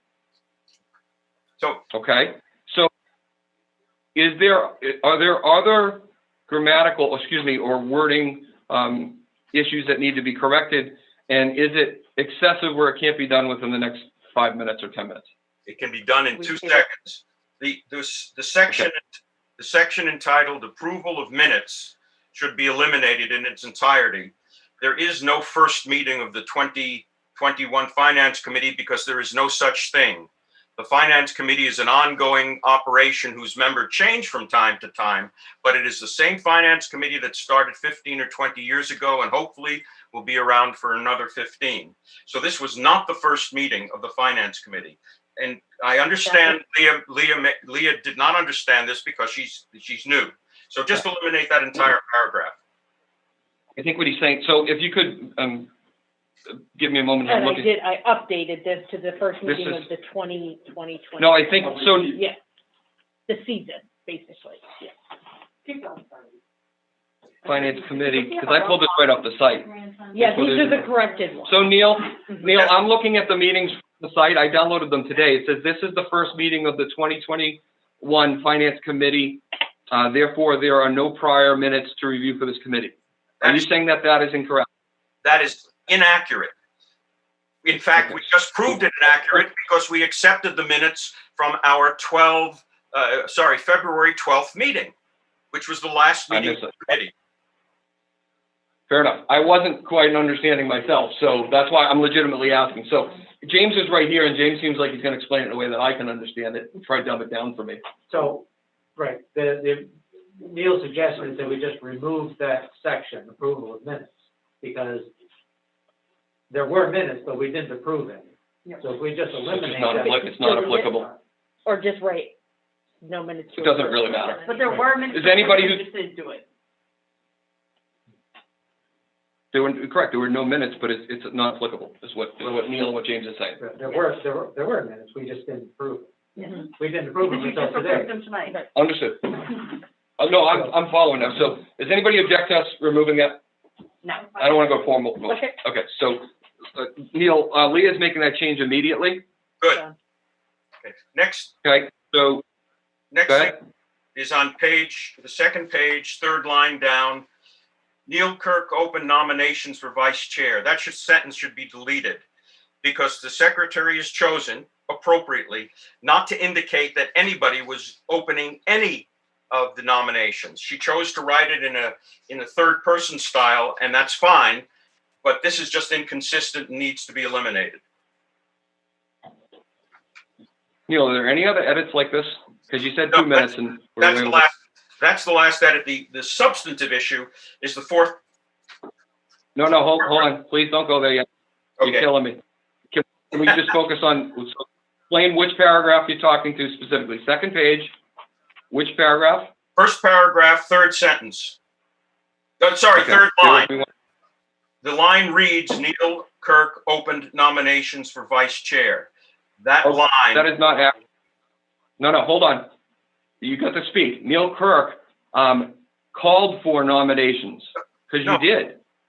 You're correct, but Neil Kirk also called for nominations for the chairman and for the secretary, and the secretary has chosen not to put Neil Kirk opened those nominations for either of the other two. So to be consistent, he shouldn't be recognized as doing it for the vice chair. I'm not going to argue semantics. Any got a problem with that line being removed?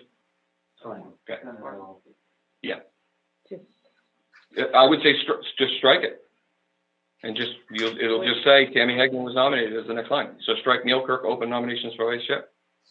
Okay, let me find it. Sorry, second page, first paragraph. So it would be where there's Tom Downing in there. Tom Downing.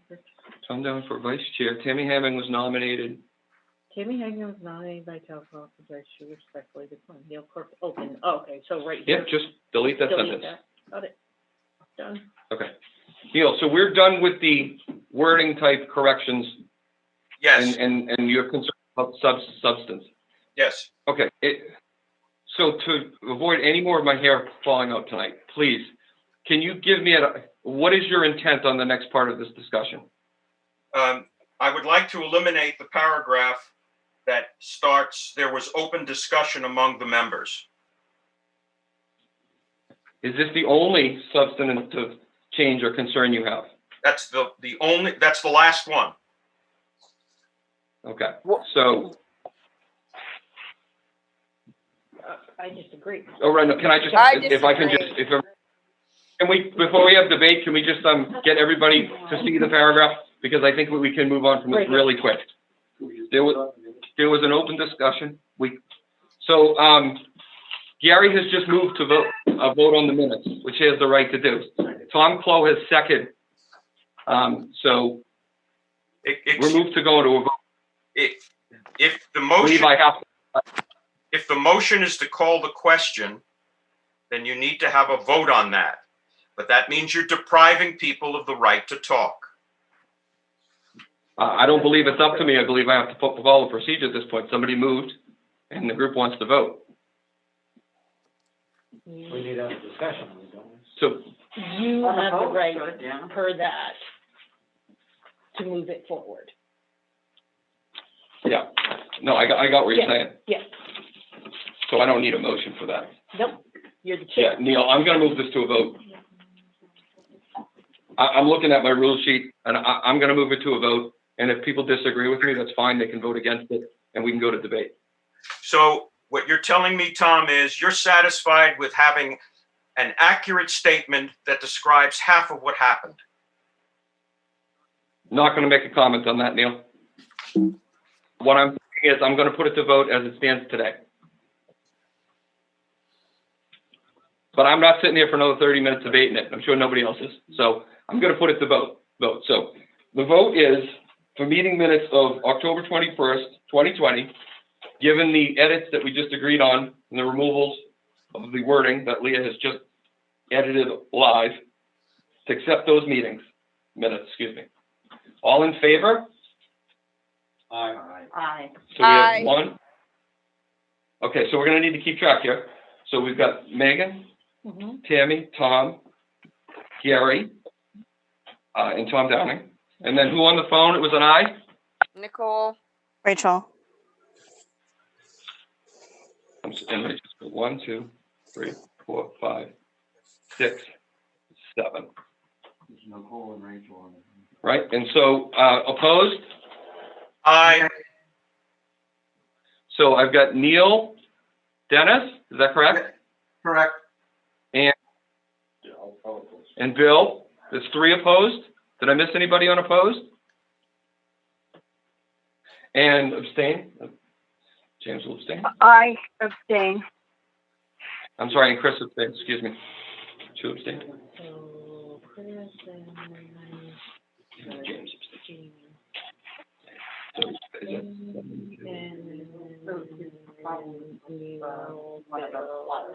Yeah. Okay.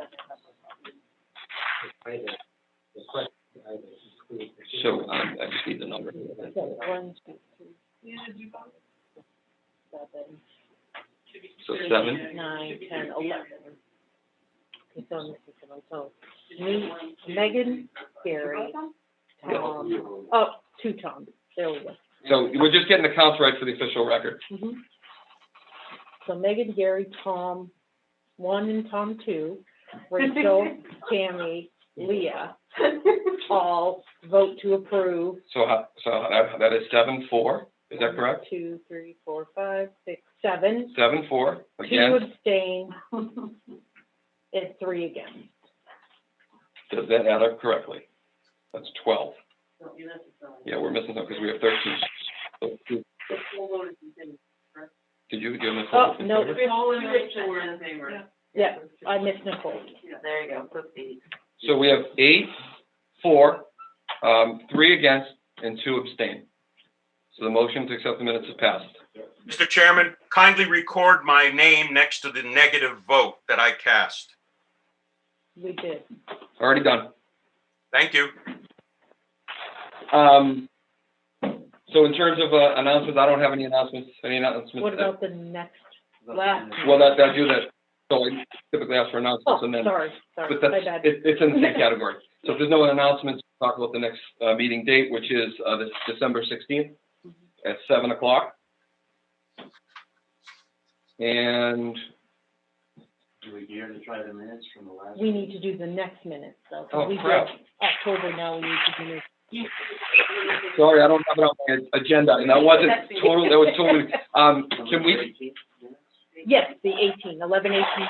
which I, so, well, I think we, I thought they were, but, They were like the best. They were, I mean, I had 2 slides. I know I missed a couple of words here or there. Is that procedural or? Just a clarification. oh, man. So I guess that we make a motion to accept the meeting minutes for November 18th. November 18th, 2020. Yes. Well, I think we have to make a motion, someone Yeah. seconds it, and then we debate? Mhm. Is that? Yes. Okay, so do I have a second? I second. And so accepting the meeting minutes is up for debate. Tom did put his hand up first, and I'm hoping it's just grammatical corrections. It's just good.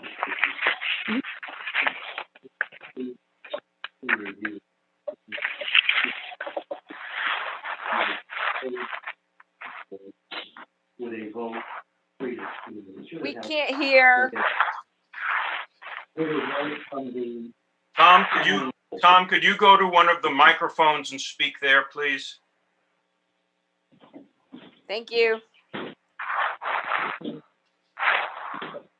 Okay. In the first paragraph on page 2, Mhm. it says, review, in the third line down, where it says, CIP, which was forwarded to the select board, Mhm. and it should include right there, from the planning board, Oh, with a vote from 3-1, because it was the planning board that had the 3-1. okay. And then down in the public works, Mhm. all vehicles and trailers, I just inserted being replaced, because it isn't all vehicles in play. It's the ones being replaced that are rusted out. Okay, where was that? I'm sorry. The last sentence of the public works paragraph. All vehicles and trailers. In the last sentence, all vehicles and trailers being replaced are Okay. in very poor Got it. condition. Mm-hmm. I had a question mark in police department, the second one, and I don't know the answer to this. Chief Moore wants to replace a Dodge Charger that's nearing its useful life with a Tahoe SUV. I don't know if that's correct. Oh, I think We're not replacing the Chargers. Oh, you're not, that's okay. a good catch. Okay. So it's actually, isn't it? I We think get it's rid of the Ford. yeah, I think that Yeah, it's not exactly. replacing anything. I mean, it's already gone. Yeah. Well, So it's replacing the car the vehicle that they had to they scrapped. technically, it's just, right, it's Two just, that we scrapped. Right. Yeah, So to replace a vehicle that was, Crown Vic. two vehicles that were scrapped. Ford Taurus. Okay. Were yeah, I think sold that's, at auction. Yeah. that's accurate unless anybody's really in opposition. That's really, they get rid of the Taurus and the Crown Vic Okay. on this point. to replace 2 vehicles. Two scrap vehicles. That's all I have. I think we want to really, I'll be particular on that, we should be clear. Okay. I don't know what the exact answer is. Nope, got it. Done. So we're still in debate. Is there any other input, grammatical corrections, meaning? Yes, there is, Tom. On the, All right. on the third page, I think it's, on the third Page page, numbers, so third page, go ahead. where it says subcommittee reports, Yep. 5th line down, 1, 2, 3, 4, 5. the word is more a full-time department is planned. I wonder if that could be explained. So, please put you. Oh, it's more, it's I think it's more, that's more full-time people are planned, I would assume. Yeah, that's one of the, like, there were a couple of words that I left out that I did. So, and the one you have, you've already corrected it? Yes. Do you want to just read that sentence to Neil so we can? More full-time department personnel are planned. Neil, did you hear Leah? I did, thank you. That clarifies that, and that will be in the minutes. Yes, I made that change right now. Okay. The same page under Weare School, about the 8th line down, it says grant hyphen care in small letters, funding grant. I think that CARE is an acronym for the Federal CARES Grant. And if that's the case, it needs to be uppercased and include the letter S. Okay, got it. Made that change. Okay. The last line on that page, it wasn't clear what that sentence meant. I think the reference is to the money that was returned to Weare by the various schools. but it may be something else. I don't understand it, and I want, if it could be explained, I'd appreciate it. Yeah, those numbers are the money that was returned to the school, that was returned to the town from the school. So I think we had just talked about it, like, there would have been some clarification on. So those those numbers don't represent the total amount of the budget, which is the way the sentence reads. Right. Okay, if that's clarified, fine. And then under, I mean, I can break.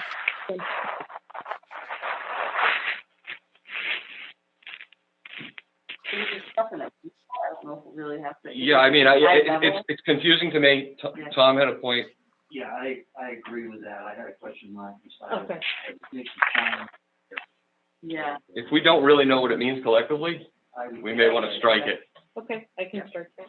because it doesn't, Neil, does that make sense to you to just strike it? Because no one can really, we don't have a really great explanation. excellent idea. Next, the next issue is under new business on the next page. 8th line down, 2/3 of the way along the line, it says Leah Borla to understanding the guidelines in that manner as well. I don't understand what that language means. I think a verb or something is missing. All right. Leah Borland understands the guidelines in that manner as well. Yes, that's what it. Thank you. And the final correction is on the next paragraph that starts Chair Tom Downing. Instead of Mr. Neal, it should be Mr. Kirk. Oh, I think I forgot your last name. Mr. Neil Kirk is what I meant to. We're going southern for the moment. Yeah. Yes, sir. Got it, made it. Thank you. And despite the fact that I'm raising these issues, Leah deserves a great deal of credit for these minutes. It was a complex subject. It was done rapid fire, and she's, for the most part, they're really well done. So thank you, Leah. No problem, Neil, thank you. I'm gonna end to 7 on. Oh, I'm sorry, what was that? 7, it says the meeting will be at 7 on, we started. Yeah, Oh. I know it was late. it's on and on and on. Yeah. Well, Well, Is that the last one? yeah. So are there any other corrections? Neil said he was finished, but any other on the phone corrections? Move to approve the minutes of November 18th as amended. I'm sorry. The next general meeting was going to send you on November 18th. That was this meeting that we're looking at. So we. Yeah, I did notice that, so it should be December. Yeah. Yep, done. All corrections Tom was moving. Move to, second is as amended. So all in favor of moving minutes as accepted? Aye. Aye. Aye. Any opposed? If it passes, we've accepted the meeting minutes.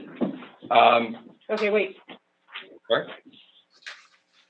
who made the motion? Tom Flo made the motion. Look, I'm losing it. She doesn't, to be fair, she didn't lose it until like 10:50. I've been up since 4:30. And you seconded it, right? Motion to approve. No, it was Tom made the motion. Yep. Gary seconded. Gary seconded. Gary it. seconded. But Okay. I don't really care. Yeah. But I wanted to make sure I had your name right. I was like. Approved as amended. Okay, done. Okay, I'm gonna go ahead and adjourn. Okay. Have a great night, everybody. What's left?